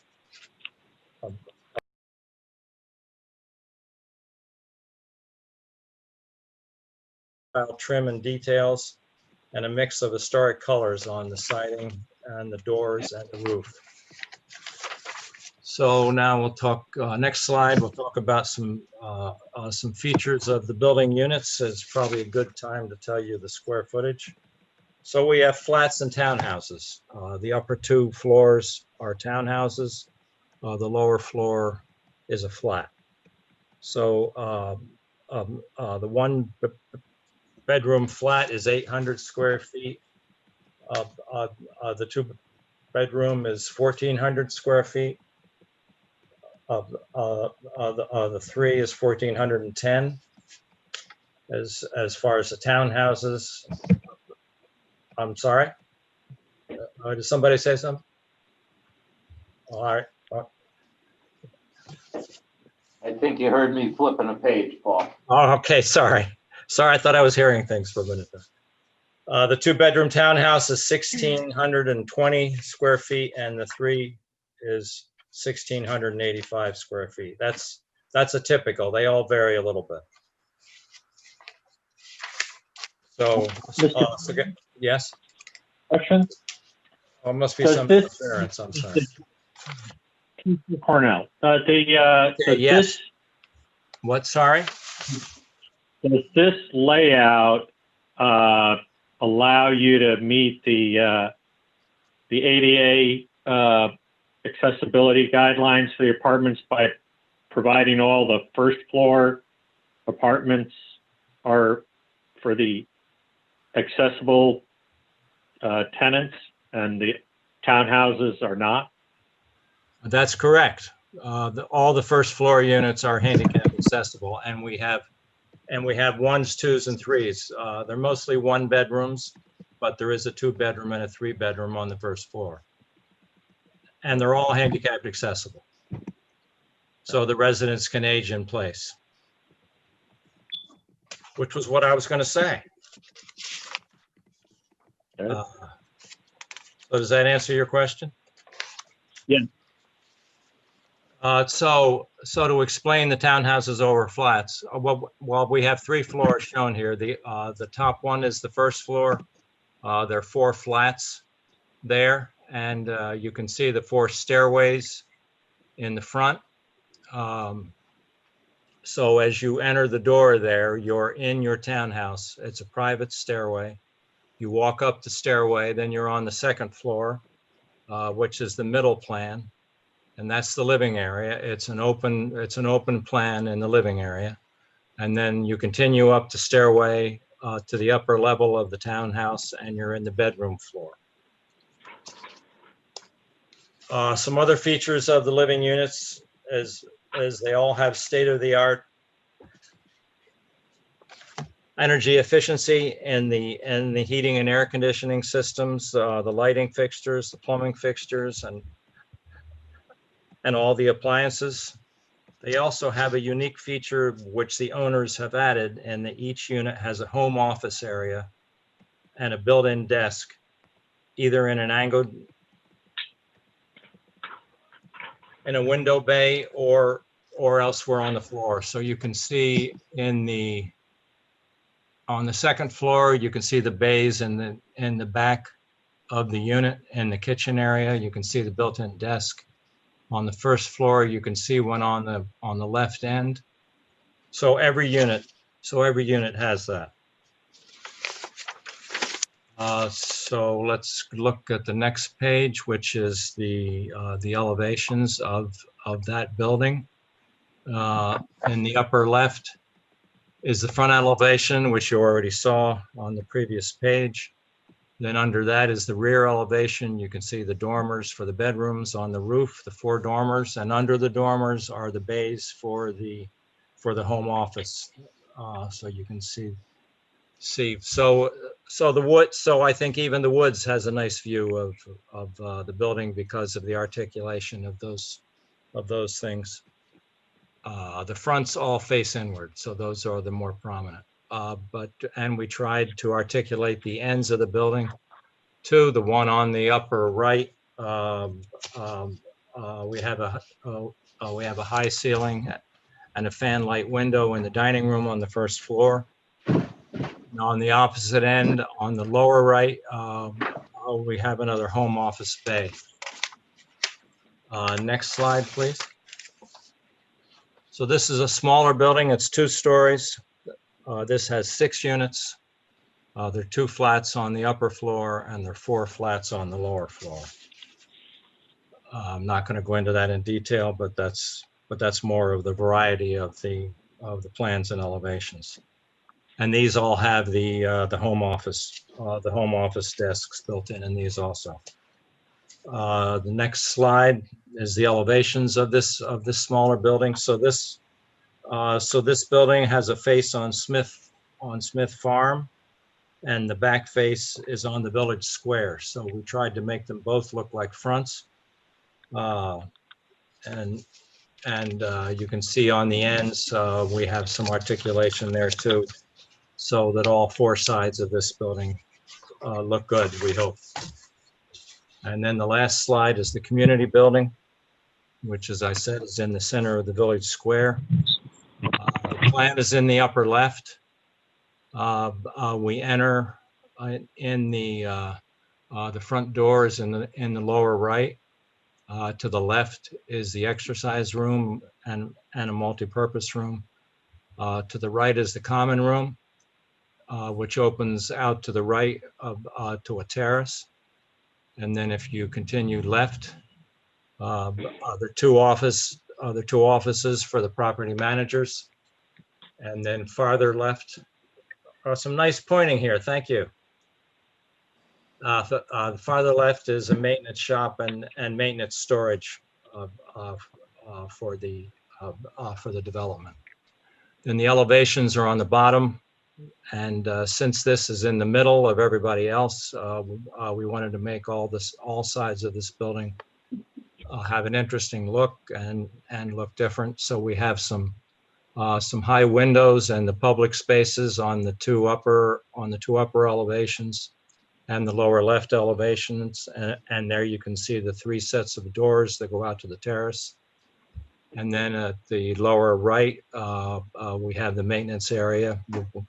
The section that we tried to make look like a barn. And in my opinion, everybody likes a barn. There's probably someone on the commission that doesn't, though. So in conclusion, in my professional opinion, this development will not have any adverse impact on the neighborhood or the town of Orange. And I'd like to take, if you have any questions, I'd be happy to try to answer them. Yeah. Mr. Bailey? Yes. Question. The common area, the common building, Yeah. you have, it is both the fitness area and common room are going to be for the use of the tenants and their invited guests? Yes, it's not for any outside use. They're both about 450 square feet apiece-ish? I'd have to look on the plan.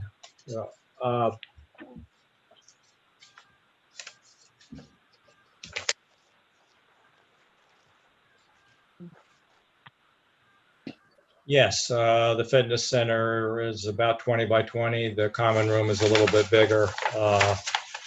It's maybe 500.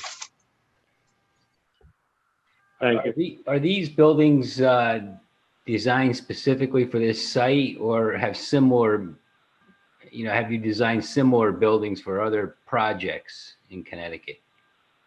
I've designed the type of building, the townhouse over flat, but these look different from the other ones. So there's no photographs that you have that? Well, we have similar buildings. We could show them. I could show them to you, but or I could send some in. I don't think I have the ability to show them right now. Right. Okay.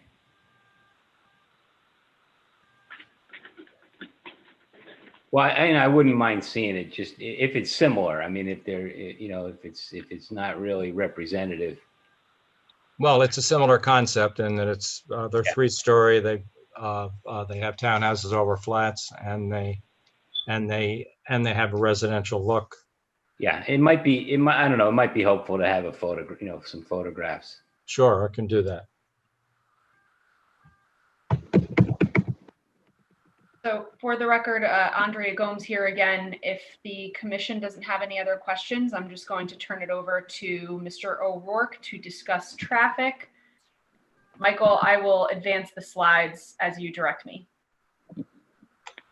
Thank you very much, Andrea. For the record, my name is Michael O'Rourke.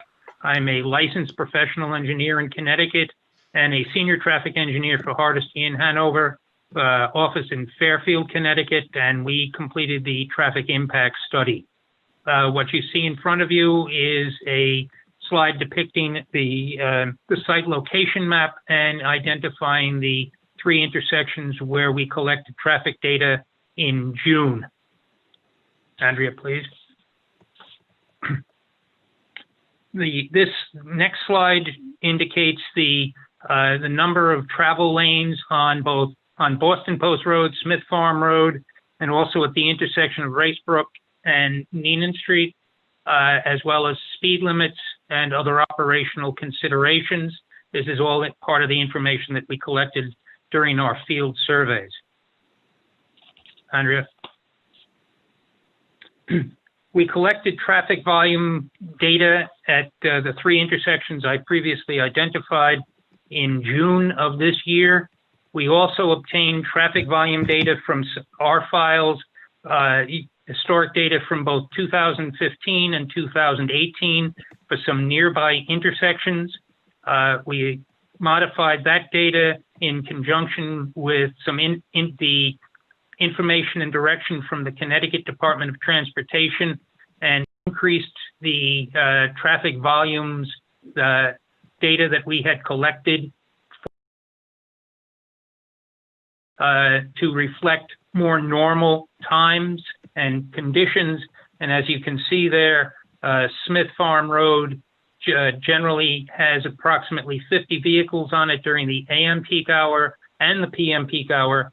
Neenan Street has lighter volumes, only about approximately 15 vehicles on the road in each of the AM and PM peak hours. Not surprisingly, US Route 1 has approximately 1,200 vehicles on it during the AM peak hour, and 2,200 vehicles on it during the PM peak hour. The actual final adjustment turning volumes for the morning peak hour for the 3 intersections are depicted here. Again, not the lower volumes as would be anticipated on Smith Farm Road, higher volumes, of course, on Boston Post Road, and also fairly high volumes on Racebrook Road. We then performed trip generation analysis for the proposed 46 dwelling units. We used the average rate published by the Institute of Transportation Engineers in their trip generation manual. It's the 10th edition. Trip generation manual is the industry standard for developing trip generation rates for the proposed units.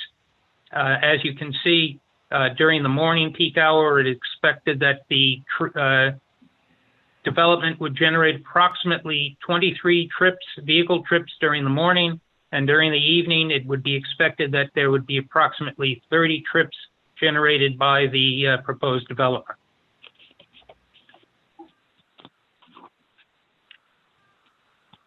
The traffic volumes were assigned to the street network through the 3 intersections that we studied.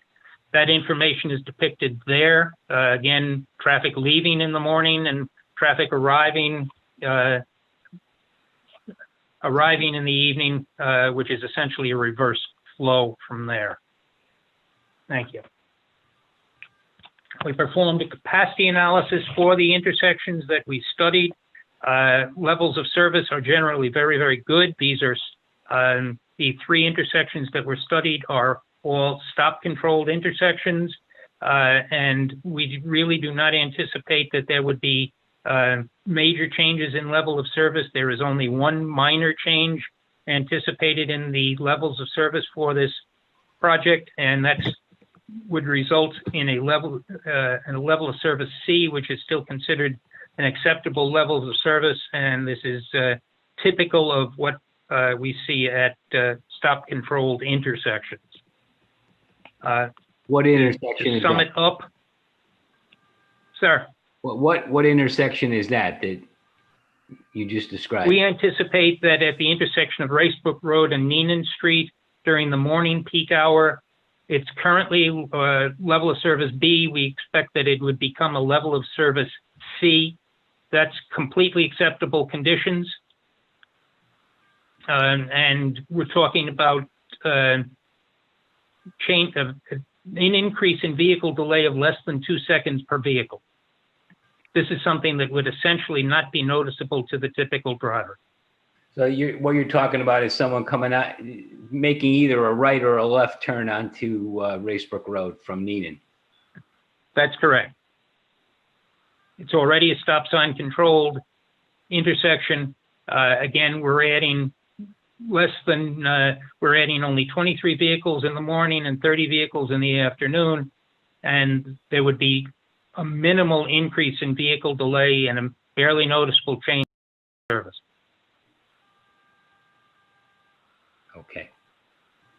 You speak to the intersection of Smith Farms Road taking a left onto Route 1. Do you have any concerns with that? No, because people are doing it now. And while there would be a change, while certainly there would be some delays, particularly in the afternoon, this is again typical for the roadway. This is, again, there's no change in level of service. This is what motorists are currently experiencing or would be experiencing in the no-build, whether or not the no-build condition, whether or not the project were constructed. So there's no impact to the motorists. They're already there. They're already experiencing those conditions. Is that Smith Farm, this is Paul Kaplan, is that Smith Farm intersection onto the Boston Post Road a signaled? No. No, it is not. So how do you make a The left out of signalized there? intersection is actually at Racebrook and Boston Post Road. That's But the the Smith closest Farm one. intersection with Boston Post Road is a stop sign controlled intersection. Yeah, so it's very difficult even right now to make a left out of there. It's got to be a right. As is the case with numerous challenge. other. Smith Farm is much worse than Neenan. Smith Farm. Turning Smith Farm. movements, when you have an assigned right of way with a traffic signal, which is what a traffic signal provides, the left turns, all turns are easier. Left turns under stop controlled can be a challenge. Yeah. I'm sorry, Tom, what did you ask? No, I was just commenting on the difficulty of taking a left onto the post road from Smith Farm. That's rough now. Yeah. But any of those streets, Compare it to a signal at the intersection of Smith Farm and the post road, Michael? It's not something that we had looked at the moment.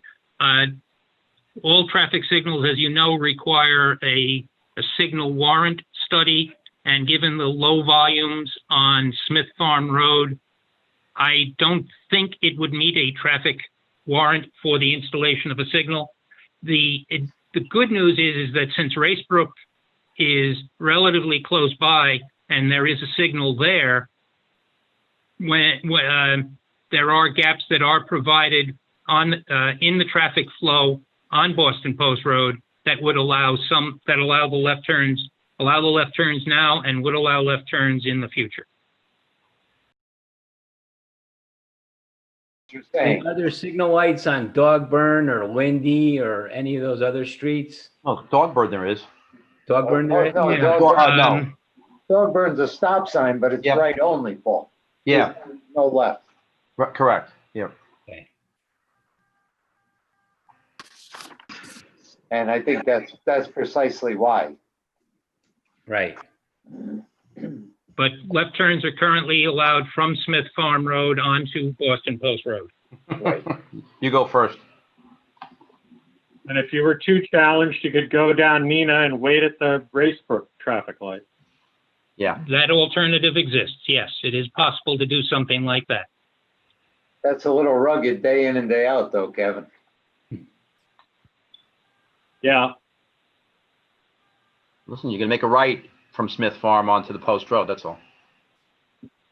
Yes. The difficulty we're talking about is not really attributable to the added traffic. Nothing to do with it.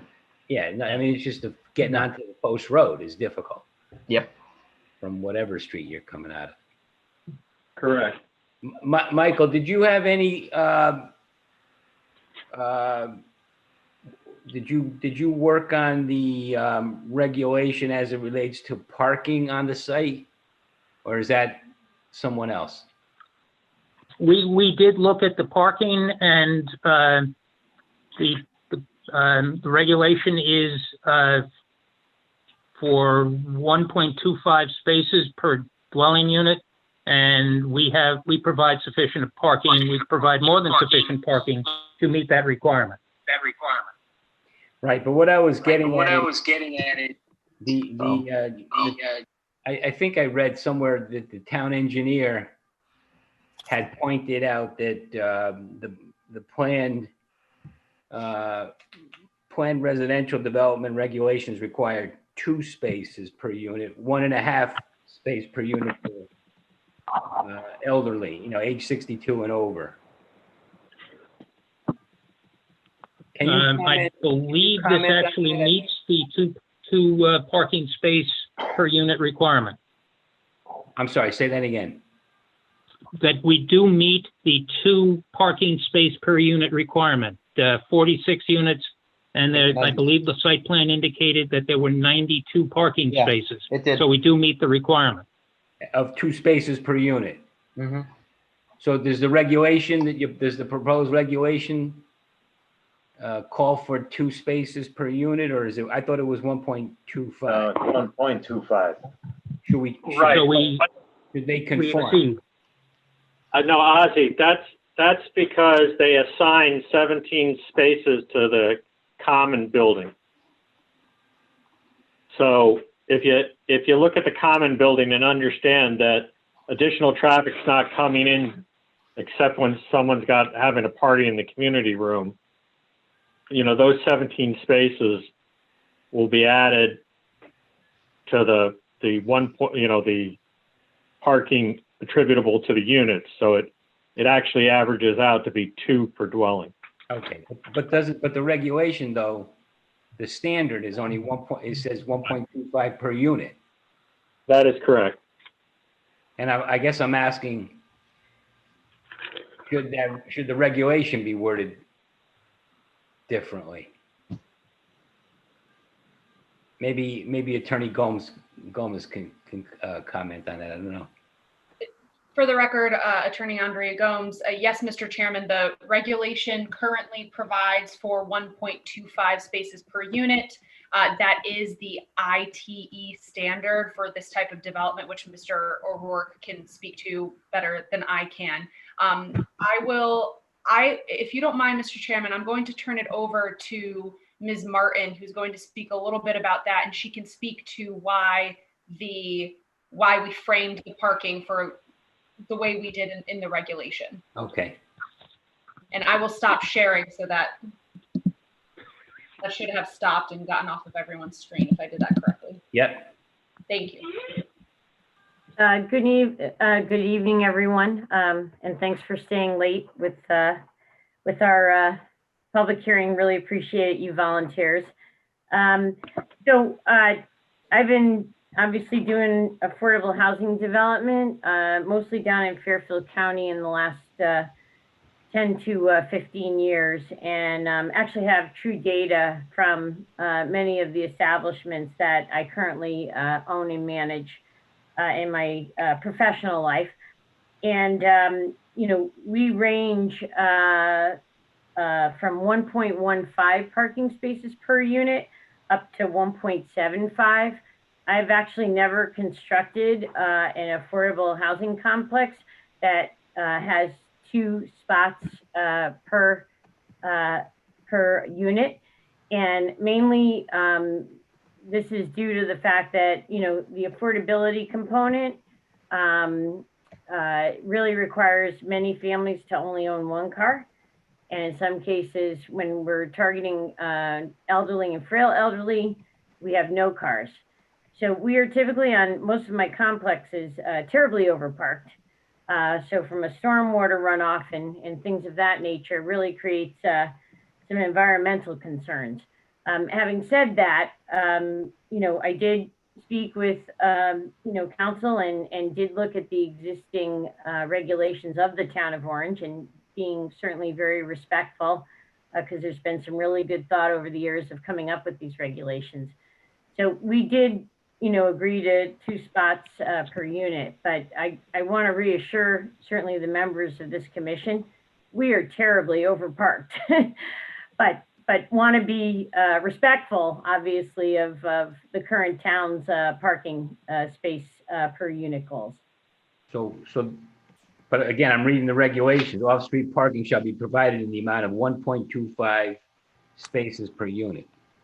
Are you suggesting that it's reasonable to change that to 1.5 in your experience, or? That's correct.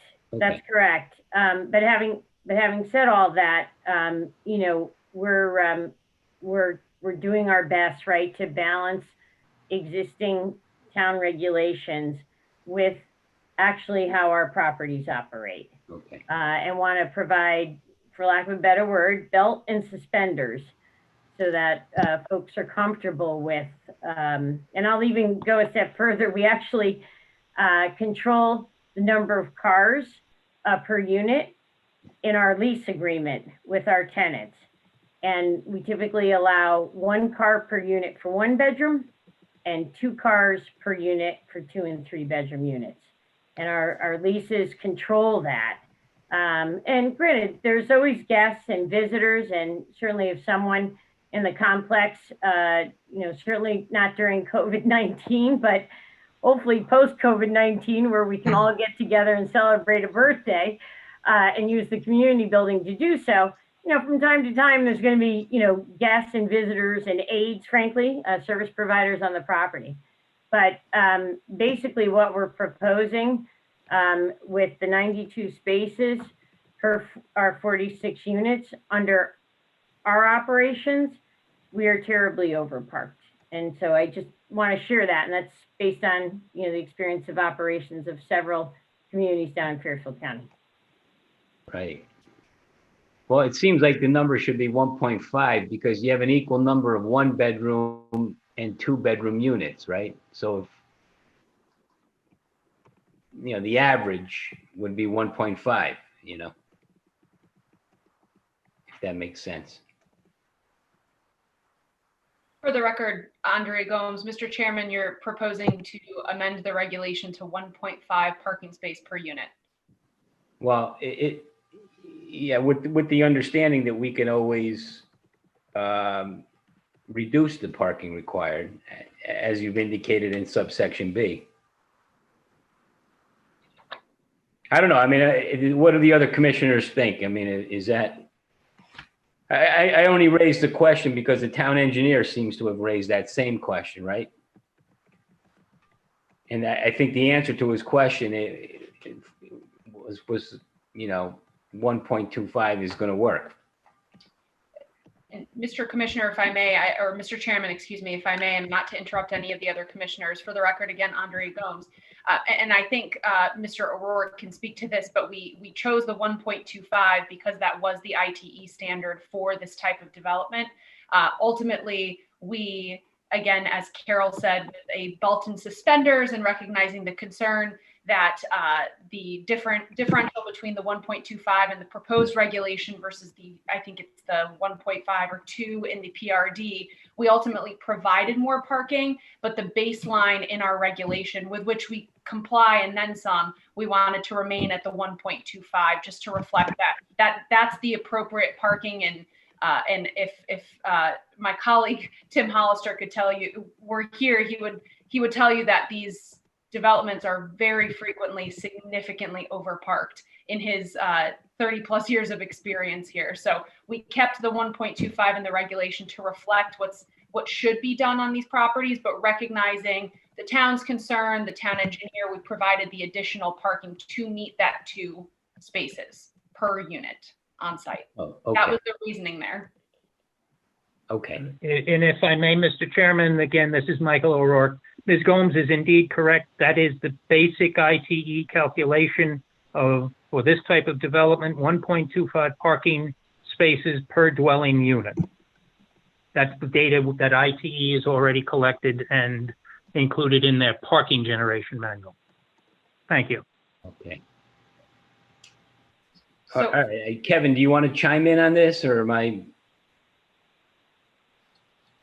Uh-oh. Hey, Kev, we lost your audio.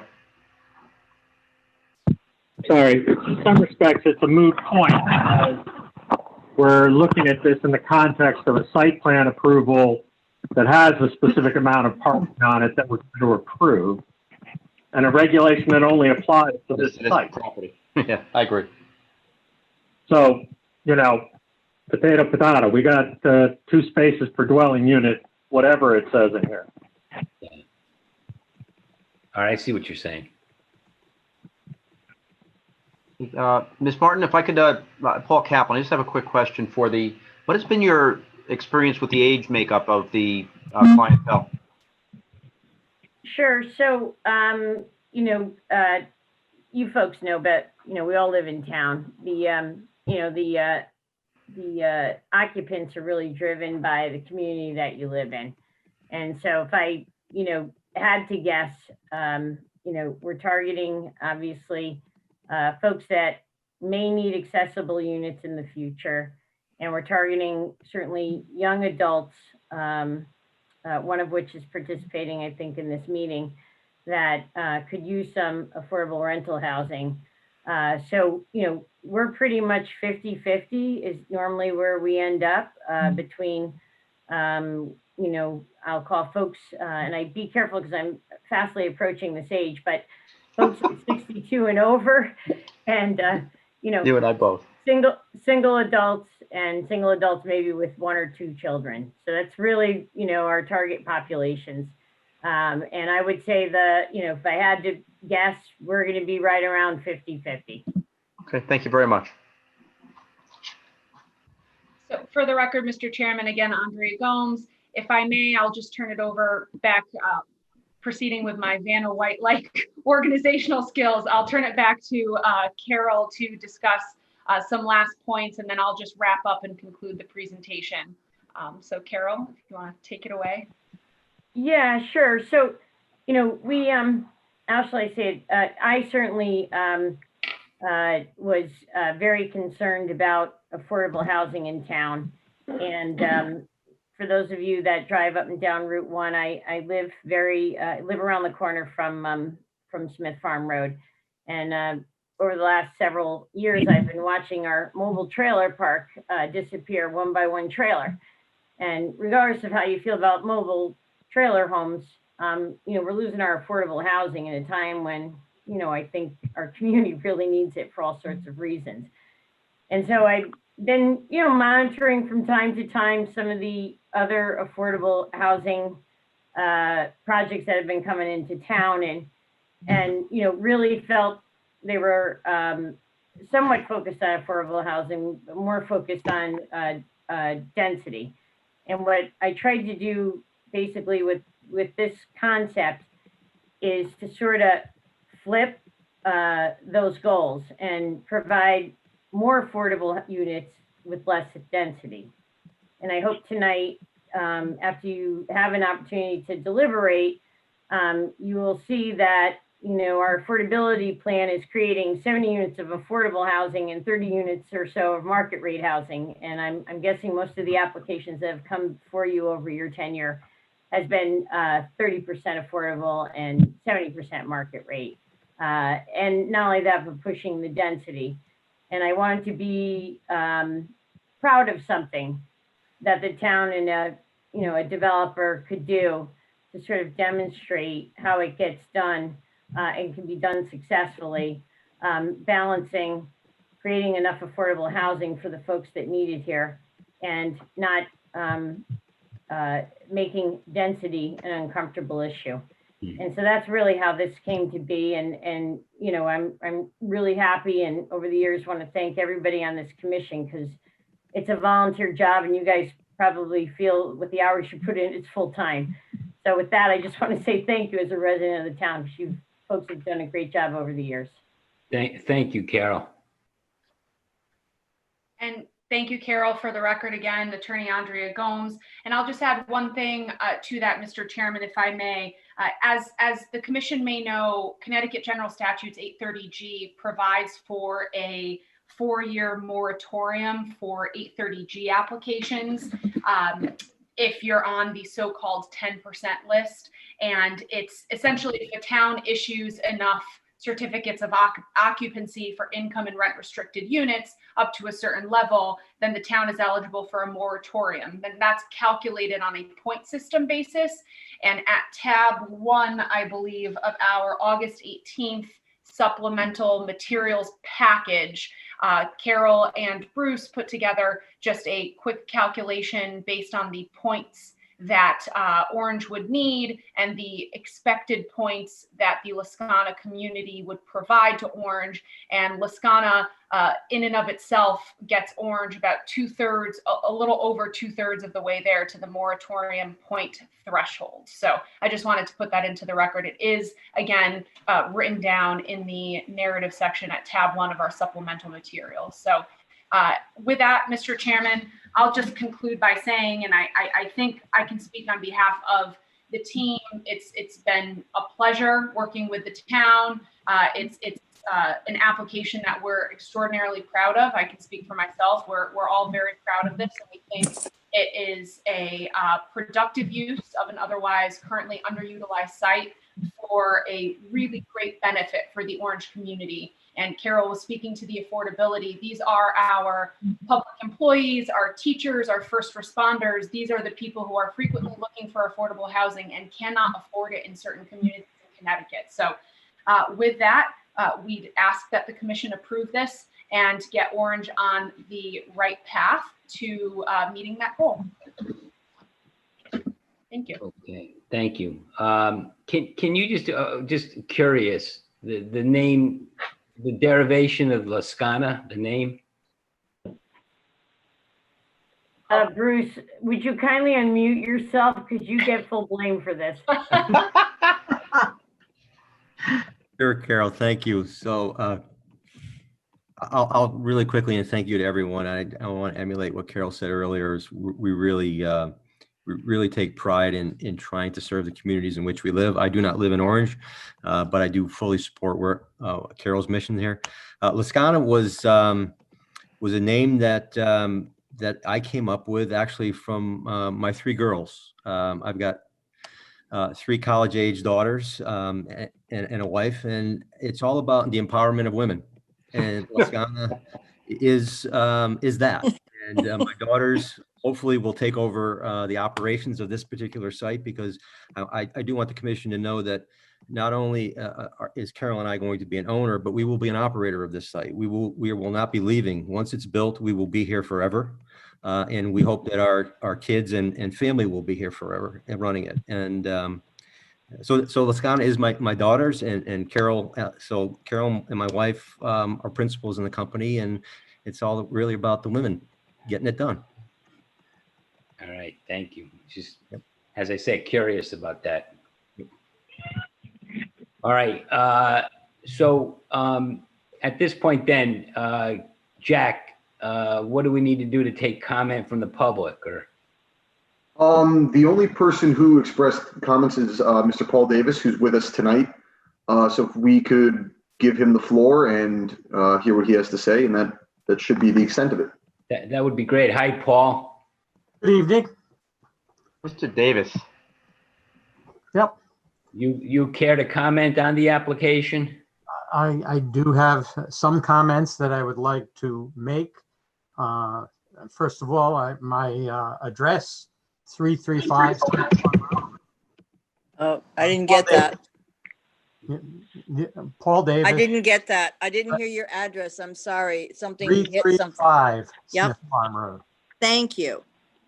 I am here tonight representing my wife, Debbie, myself. We do wish to comment on both the site plan and the petition to amend the zoning regulations. Our property is directly adjacent to the proposed development on both our northeast and southeast sides. Full 50% of our property line will be bordered by the new development. It's our belief that the zoning change and proposed development will have a major impact on our property and quality of life. With all due respect, Mr. Bailey, we believe it may have some adverse impact. We're not here to discuss the merits of affordable housing development, but the development itself and the zoning change from our standard residential zone to the high density 46 unit housing district with 92 parking spaces and a clubhouse. Just some background: we purchased our home in 1978. The area was basically, as you see it still today, 42 years later.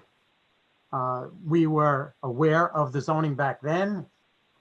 Some things have changed, but that has not.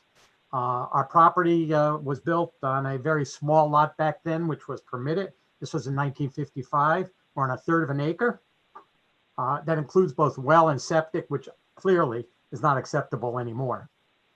The wooded area behind our house, at this particular point, designated for the project, would probably accommodate maybe 1 or 2 regular homes, single-family homes. And in reviewing the application, we didn't see much information as to how the development might impact the neighborhood. As Mr. Bailey did mention, he didn't feel it would have any type of impact. And this, of course, is unless I missed it.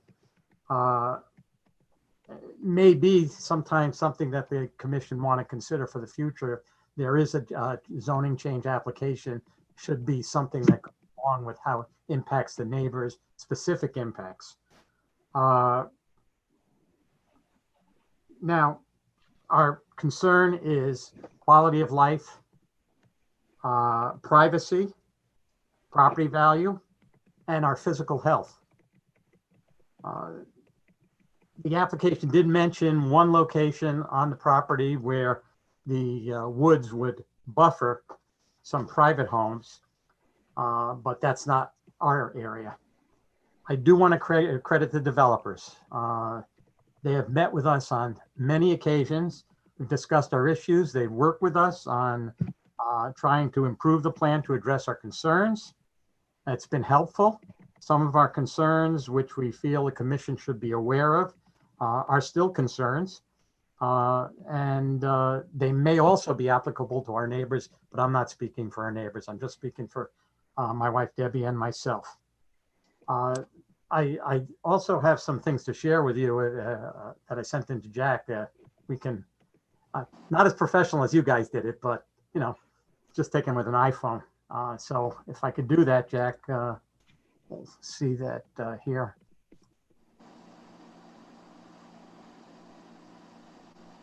All right.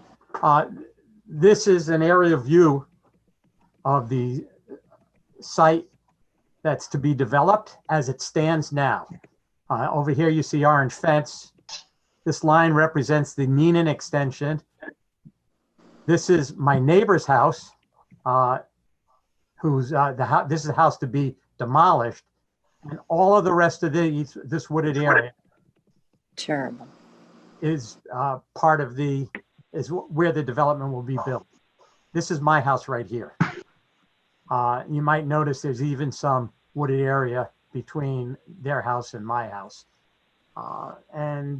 We have two other houses here, and this house has not been mentioned, but their property also lines this side of the development. Now, one of the things that we mentioned, road. And one of the concerns we have is that,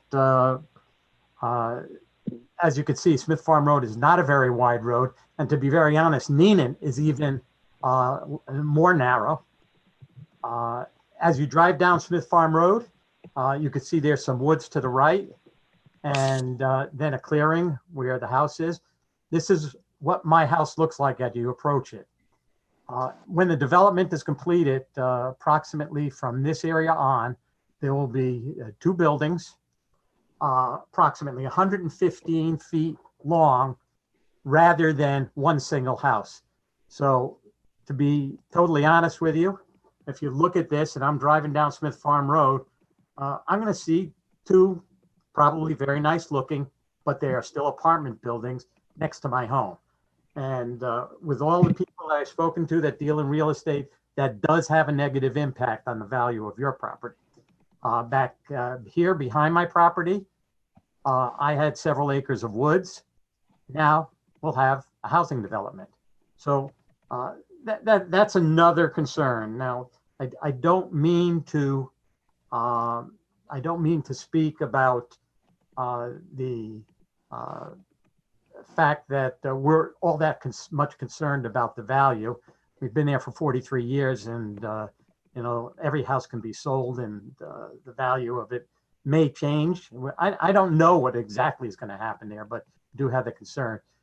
We did have some concerns. This was originally listed as a possible construction access, and now we know it's not going to happen that way anymore. And we appreciate if the commission would confirm that with the developers so that we can go from there and not worry about that any longer. Excuse me, Paul. Yes. Could you go back? I don't know if you have the ability to do that, to the slide that you just left. Did you say there was no buffer between your house and the project? All right. There is a buffer, but the property lines are very, very short here. First of all, the diagram shows a deck here. There is no deck there. Okay. I'm not taxing you, don't worry. No, I know, but the interesting thing is we've seen that deck and we can't figure out. My deck is actually back here along this line. Okay. Property line is right here. Mm-hmm. My driveway is right here. And this is the edge of this. This will be a nice grass area. Mm-hmm. So I really don't have too much of a problem with that. So there is that buffer in the back. From the back of my house to the property line is approximately 25 feet. There's another 25 feet that will go here, between here and the fence. And- that we're proposing. And the nearest building to you Right. is where? The one to the right there after the grassy area? This right here, yes. The face is Smith Farm Road. Right. These are the two on Smith Farm Road, right? Yep. Okay. Okay. Yeah, thank you. Right. Now, if I'm looking out, this picture was actually taken from my bedroom, one of our bedroom windows. This tree represents the approximate location of where the edge of the building will be. Wow.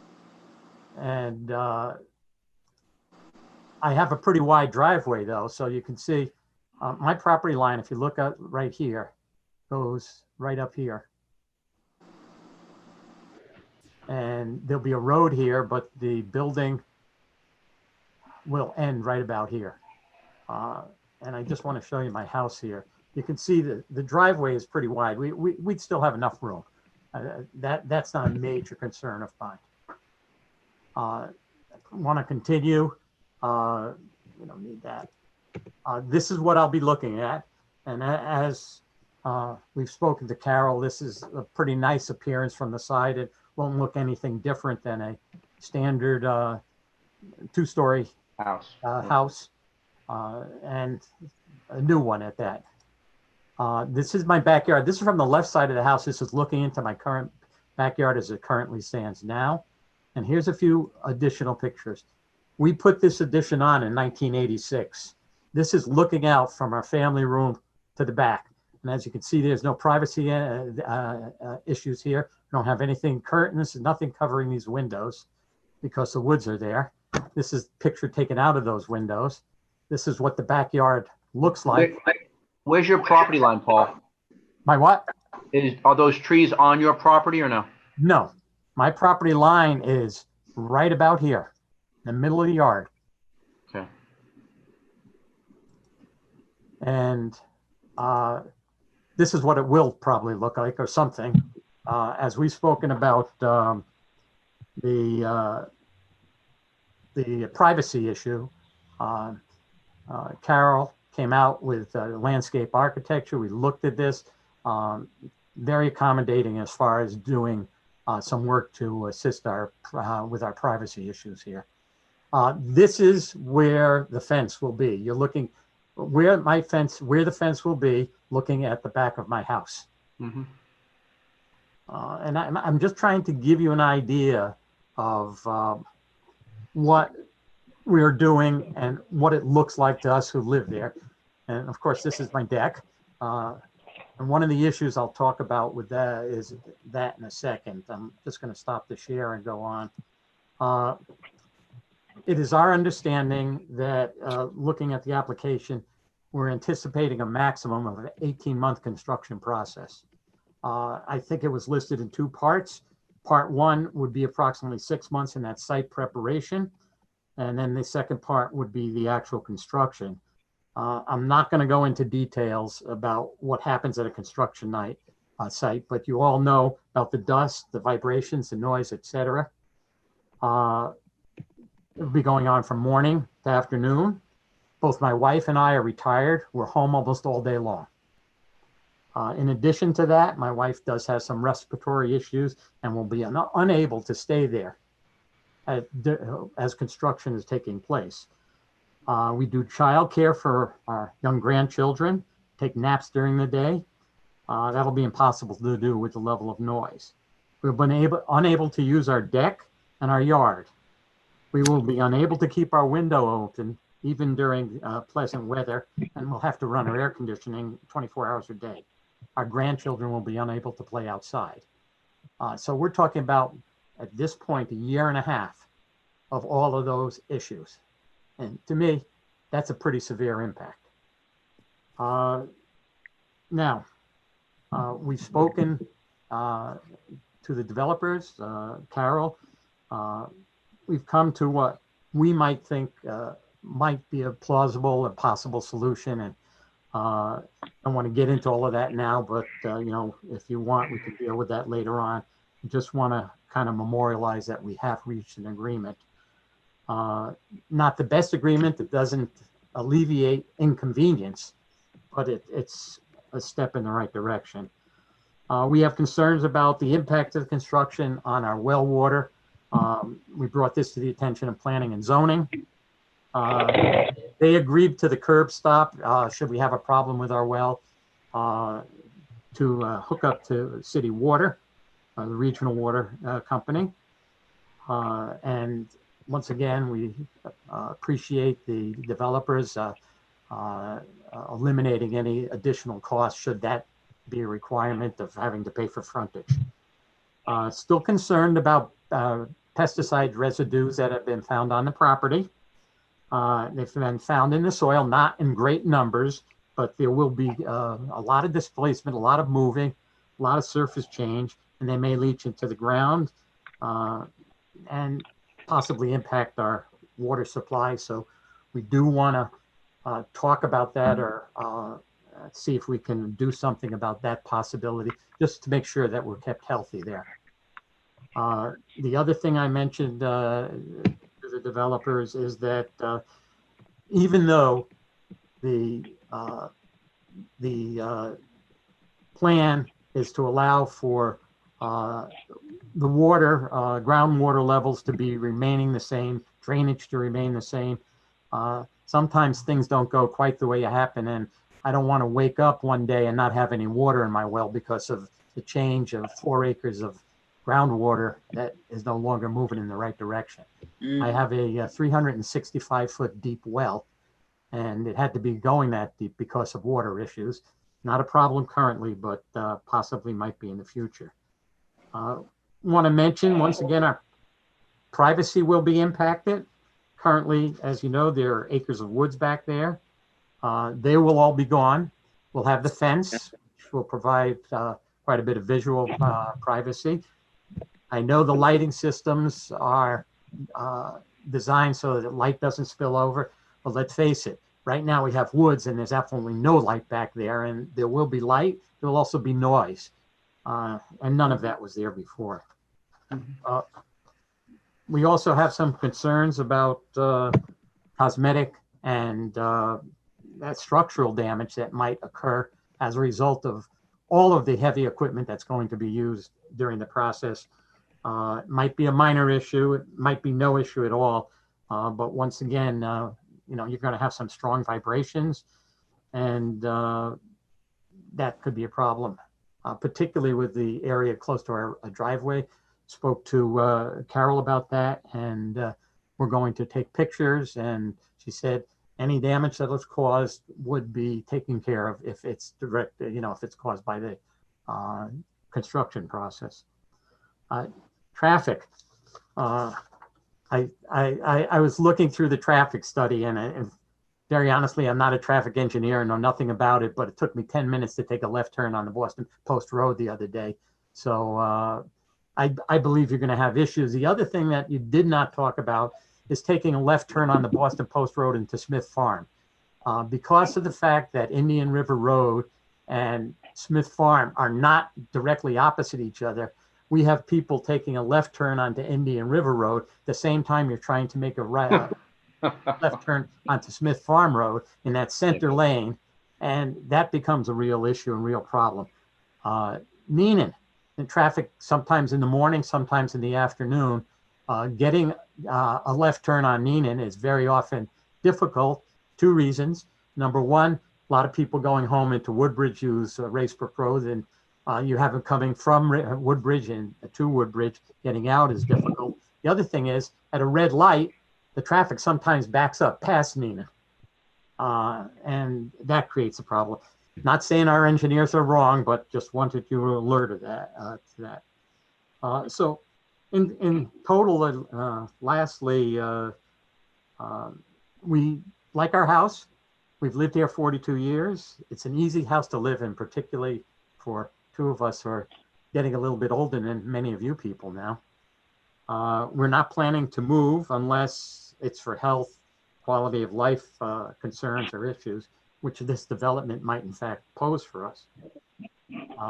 Anything I'd like to thank the commission. You guys are great, volunteered, but hope you will review this carefully and make decisions based on some of the information that we provided for you so that we can try and alleviate some more of our concerns.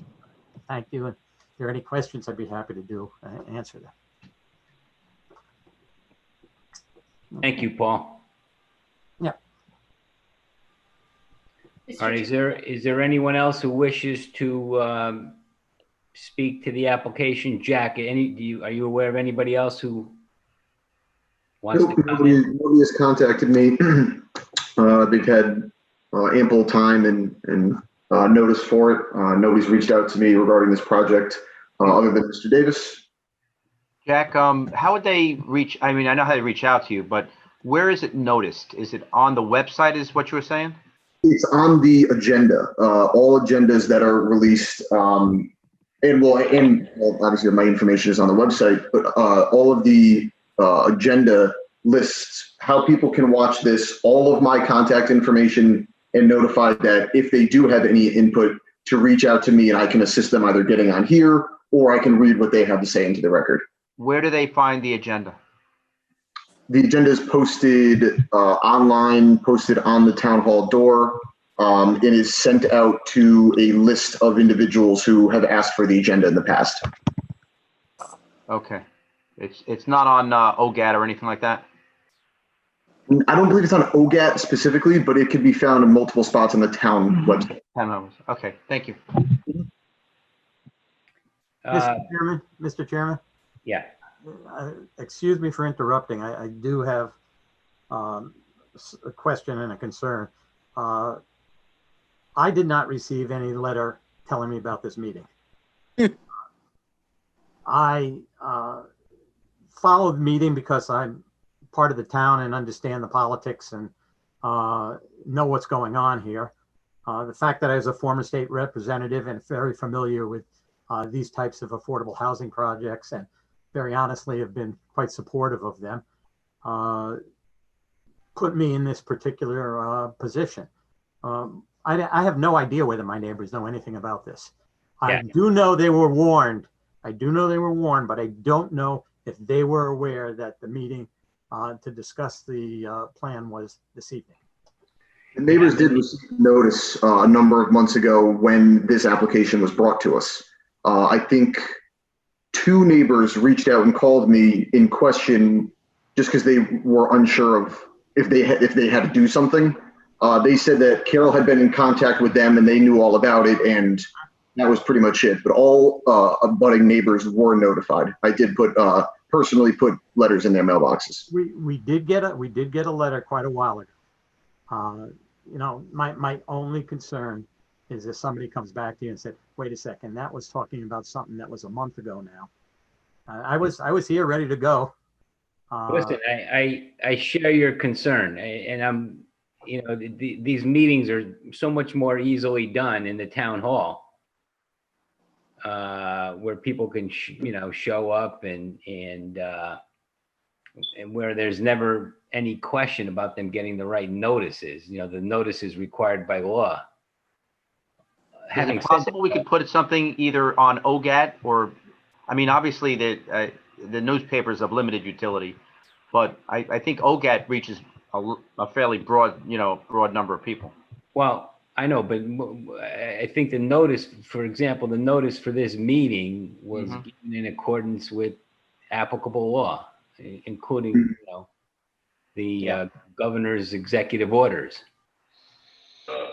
And I do want to remind the commission that this application, I don't have the exact date in my mind, but actually was for receipt at a previous meeting where it was not discussed, but it was on the agenda for receipt to give additional notice. And notice of that meeting was given. Correct. And I believe Tim Hollister even very briefly addressed to the commission, gave a slight overview and essentially said, this is what's coming next meeting.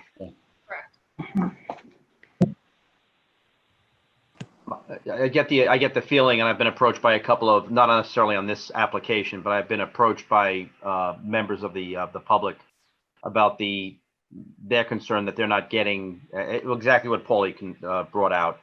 That how do they get knowledge of it? is the issue. And I understand the agenda has it. The question is, how do they get the agenda? So right now, the only real answer is by really the town website. Town website, I mean, obviously the legal notices in the paper as well. Yeah. Okay. I mean, I share your concern. I certainly don't want anybody to think that we're, we're hiding anything. I mean, we're trying to be as open as, but I think that just the Zoom meetings and just doesn't lend itself to the most open scenario. Yep. Conceivable. Right. Chairman, may I have an opportunity to respond to Mr. Davis? Yes, please. Thank you. Again, for the record, Attorney Andrea Gomes. I'll provide some initial responses, and then I do thank Mr. Baker, and I will ask Mr. Soltis to weigh in on Mr. Davis's concern with the pesticides after Mr. Baker. So first, with respect to notice, you're correct, Mr. Chairman. We followed all of the applicable, and the town followed all of the applicable notice requirements. Notification of the filing of the application was submitted to abutters as required by the regulations. The receipt of the application was publicly known. If any person would go to the town website, and I've frequented the Orangetown website more times than I thought I would within the last couple of months, but just on the main page, there's the agendas and minutes at the bottom that are accessible. And as of right now, Governor Lamont's executive orders only require that notice be published on the website. And the town has actually gone an additional step beyond that and still done the newspaper publication at 2 separate intervals. So just for purposes of clarifying the record, and this is not to dismiss Mr. Davis's concern whatsoever, but legally we have followed the applicable notice requirements. So not only that, but the commission at its last meeting determined that adequate notice had not been given, and we didn't hear the matter at that meeting for that reason. Absolutely, Mr. Chairman. And I believe to actually follow through the sequence of events, it was on the agenda for receipt. We were on the agenda for, I believe it was August 4th, but then the storm hit. We were on the agenda for August 11th, and the commission had a concern that notice had not been properly given to the public about the meeting, which is why we're on again tonight, 2 weeks later. So we've gone above and beyond what the legal notice requirements are. And I just wanted to make that clear for the record, just so it's there. Just to respond, and I understand the hour is late, so I'm trying to just go through some of the concerns that Mr. Davis put forth. And again, appreciating Mr. Davis's ability and willingness to come and speak to this. I know that both he and his wife have had numerous conversations with Carol from Gyroscope about this application, and we appreciate his input, of course, as we would any member of the public. First, with respect to property values, there is some information in the record, and I believe it's at Exhibit G, as in George, of our affordable housing needs memorandum, which we submitted in July 2nd with this initial application, that the effect of affordable housing multifamily on property values of neighboring parcels is a myth, and there really are numerous articles and studies that it does not affect property values. So I do want to note that there is information and evidence on that in the record in an effort to, what we frequently try to do is dispel some of the myths that come with affordable housing. Mr. Davis expressed concern regarding screening and privacy and concerns with lighting. I believe you heard Mr. Baker testify to or explain that, or Katie, excuse me, explained that the lighting had been designed so that there would be no trespass. And again, there was also, we have a substantial vinyl fence as well as a substantial row of arborvitae, which I believe Katie explained would be 8 to 10 feet at installation and 40 to 6 feet once fully mature. So again, not dismissing Mr. Davis's concerns, but I believe Gyroscope and the rest of our team have taken extraordinary measures to truly try and screen Mr. Davis and to ensure that he and his family ensure adequate screening and privacy on their own property. Mr. Davis expressed concern regarding the construction access. Gyroscope is willing to accept a condition of approval that the only construction access will be the Neenan Street extension, and that the secondary emergency access way will be reserved only for emergency purposes, which is exactly what it's intended for. I know that there was concern about the well water. As I understand it, the Davis well is located in the front yard, and I am in no way, shape, or form an expert on wells, but I will note that, and I know Gyroscope has offered to Mr. Davis and his family that if there is any disruption with the water quality or use of their well, Gyroscope would assist with that and repair that. So that, we are following all of the required necessary precautions to ensure that there are no concerns during construction and during the operation of Lascana Homes. But I know Gyroscope has been in communication with Mr. Davis, including not only addressing well water concerns and quality, but also offering, I believe, to extend to connect with the water main as those for those laterals that we're putting there on Smith Farm Road. Mr. Davis said something along the lines of, construction happens and things may go wrong. And I just wanted to note that the applicant is entitled to a presumption that they are going to follow the strictures that they've put forth in their application. So we're going to follow all of our erosion and sediment control measures. We're going to follow our construction sequencing. We're going to follow the law and any applicable regulations. We're entitled to that presumption, and we're entitled to a presumption that we'll do it successfully, legally. So I did just want to note that. And then lastly, regarding traffic, and before I turn it over to Brian, I do want to know, and I think we spoke about this at length, and if the commission has any additional questions, Mr. O'Rourke is still on. The concerns with traffic in the area are attributable to existing conditions. They are not attributable to the minimal impact that Lascana Homes of Orange will have on the neighborhood. So concerns with taking a left onto Boston Post Road, concerns with whether or not there's a signalized intersection. And I believe it was you, Mr. Chairman, who indicated that those are just issues that exist currently on site, and that the minimal, and I don't have the AM and PM trip generation table in front of me, but the proposed community will have a minimal additional impact on that currently existing traffic. So with that, I'll actually turn it over to Brian. Oh, go ahead, Mr. Chairman. One other thing that Mr. Davis mentioned, and I think it's touched on at least in your environmental report, specifically the pesticide contaminations above RSR criteria.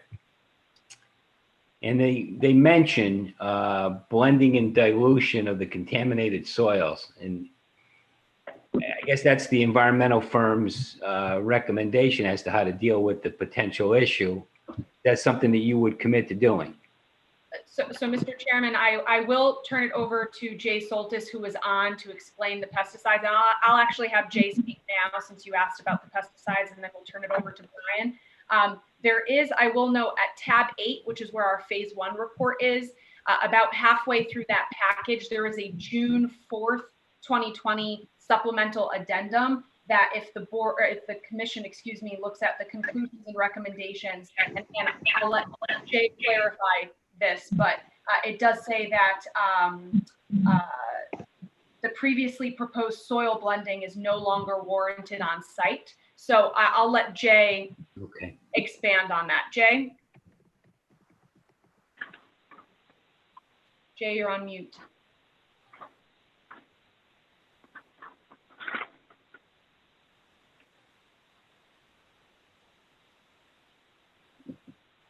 Hey, this is Jay Saltis. Sorry, can you hear me now? Yeah. Okay. For the record, my name is Jay Saltis. I'm a licensed environmental professional with GeoQuest, with offices in Fairfield and Bloomfield. And I'm standing outside in New York, so bear with my horrible Wi-Fi connection. To expand a little bit on the one report, the only issues we found were the heating oil underground storage tank and the potential for historical pesticide use at the property.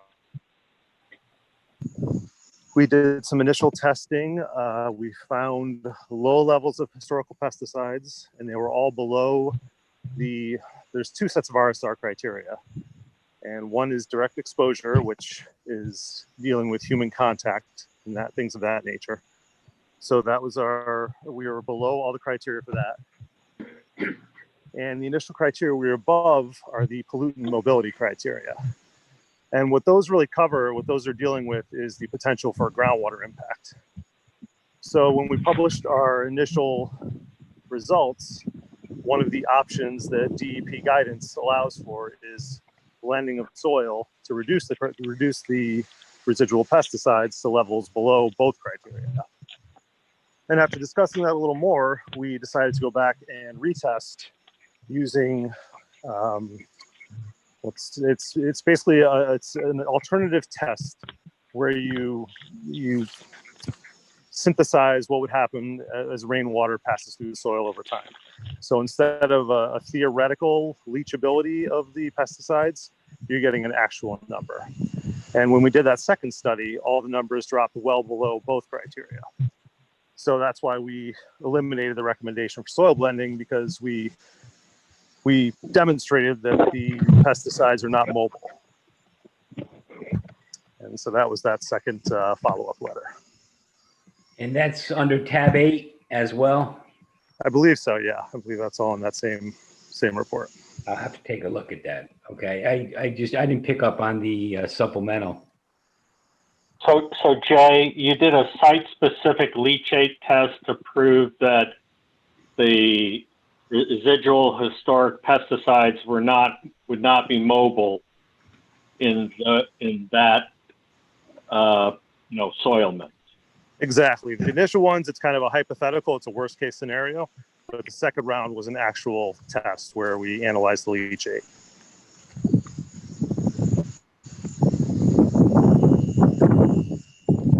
Thank you, Jay. Mr. Chairman, for the record, Andrea Gomes, just to clarify, the June 4th, 2020 supplemental letter is at tab 8. If you flip past the site photographs that are behind the initial phase 1 excerpt, you'll see it there. Okay. All right, good, thank you.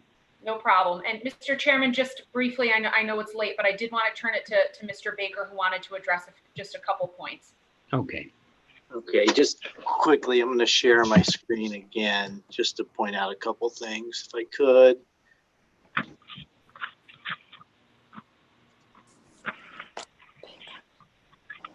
Okay, just to give you a little frame of reference as far as distance from the proposed houses to Mr. Davis's house.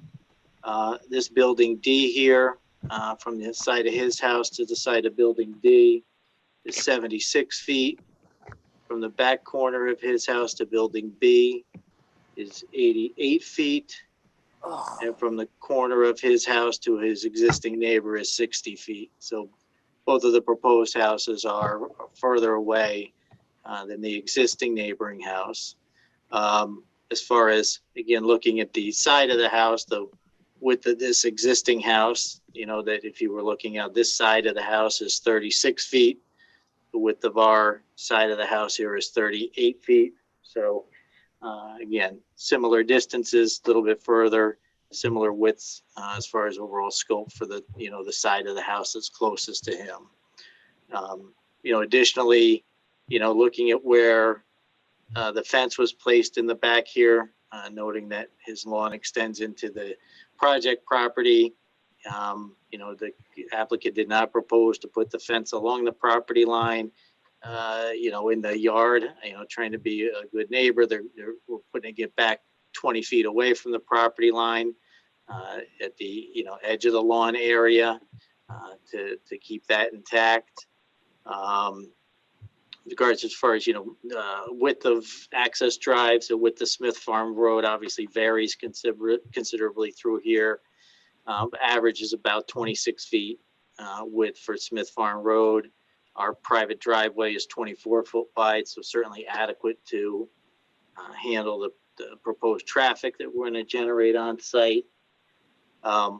Regarding water and groundwater recharge, we're not taking any of the water and diverting it off-site, diverting it to different drainage areas. So as far as water supply goes, Right now, the water falls into the woods and soaks into the ground. And now it's going to fall onto the site, go into the ground through our rain gardens and our infiltration basins. So as far as water budget, will remain the same.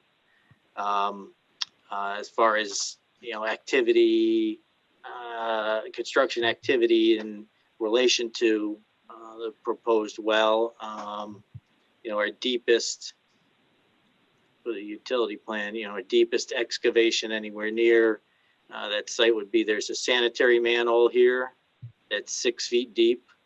And again, his well is in the front of the house, so it's about 100 feet from his well. His well, 365 feet deep. We've got a 6 foot deep excavation 100 feet away, not anticipated in any way, shape, or form to cause any issues.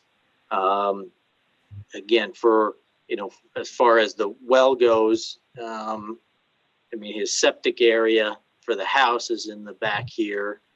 That's the closest potential pollutant to, as well as his existing septic area.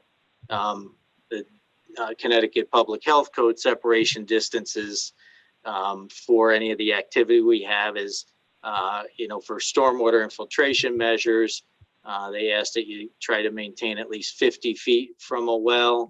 Our closest stormwater infiltration for the underground parking area here is well over 100 feet away, as is this infiltration chamber. So based upon the regulations, the guidelines, certainly don't anticipate any negative impact to his well, to his property during construction. So I just wanted to highlight some of those distances and some of the things that we've done to, and again, the site, if we had a site that had significant, excavations and, where we had, cliffs or rock walls to deal with, that would be one issue. We have a site that's, from a construction standpoint, relatively easy.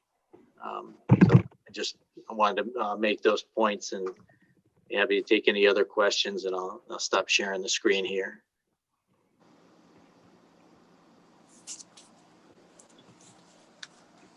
Thank you, Brian.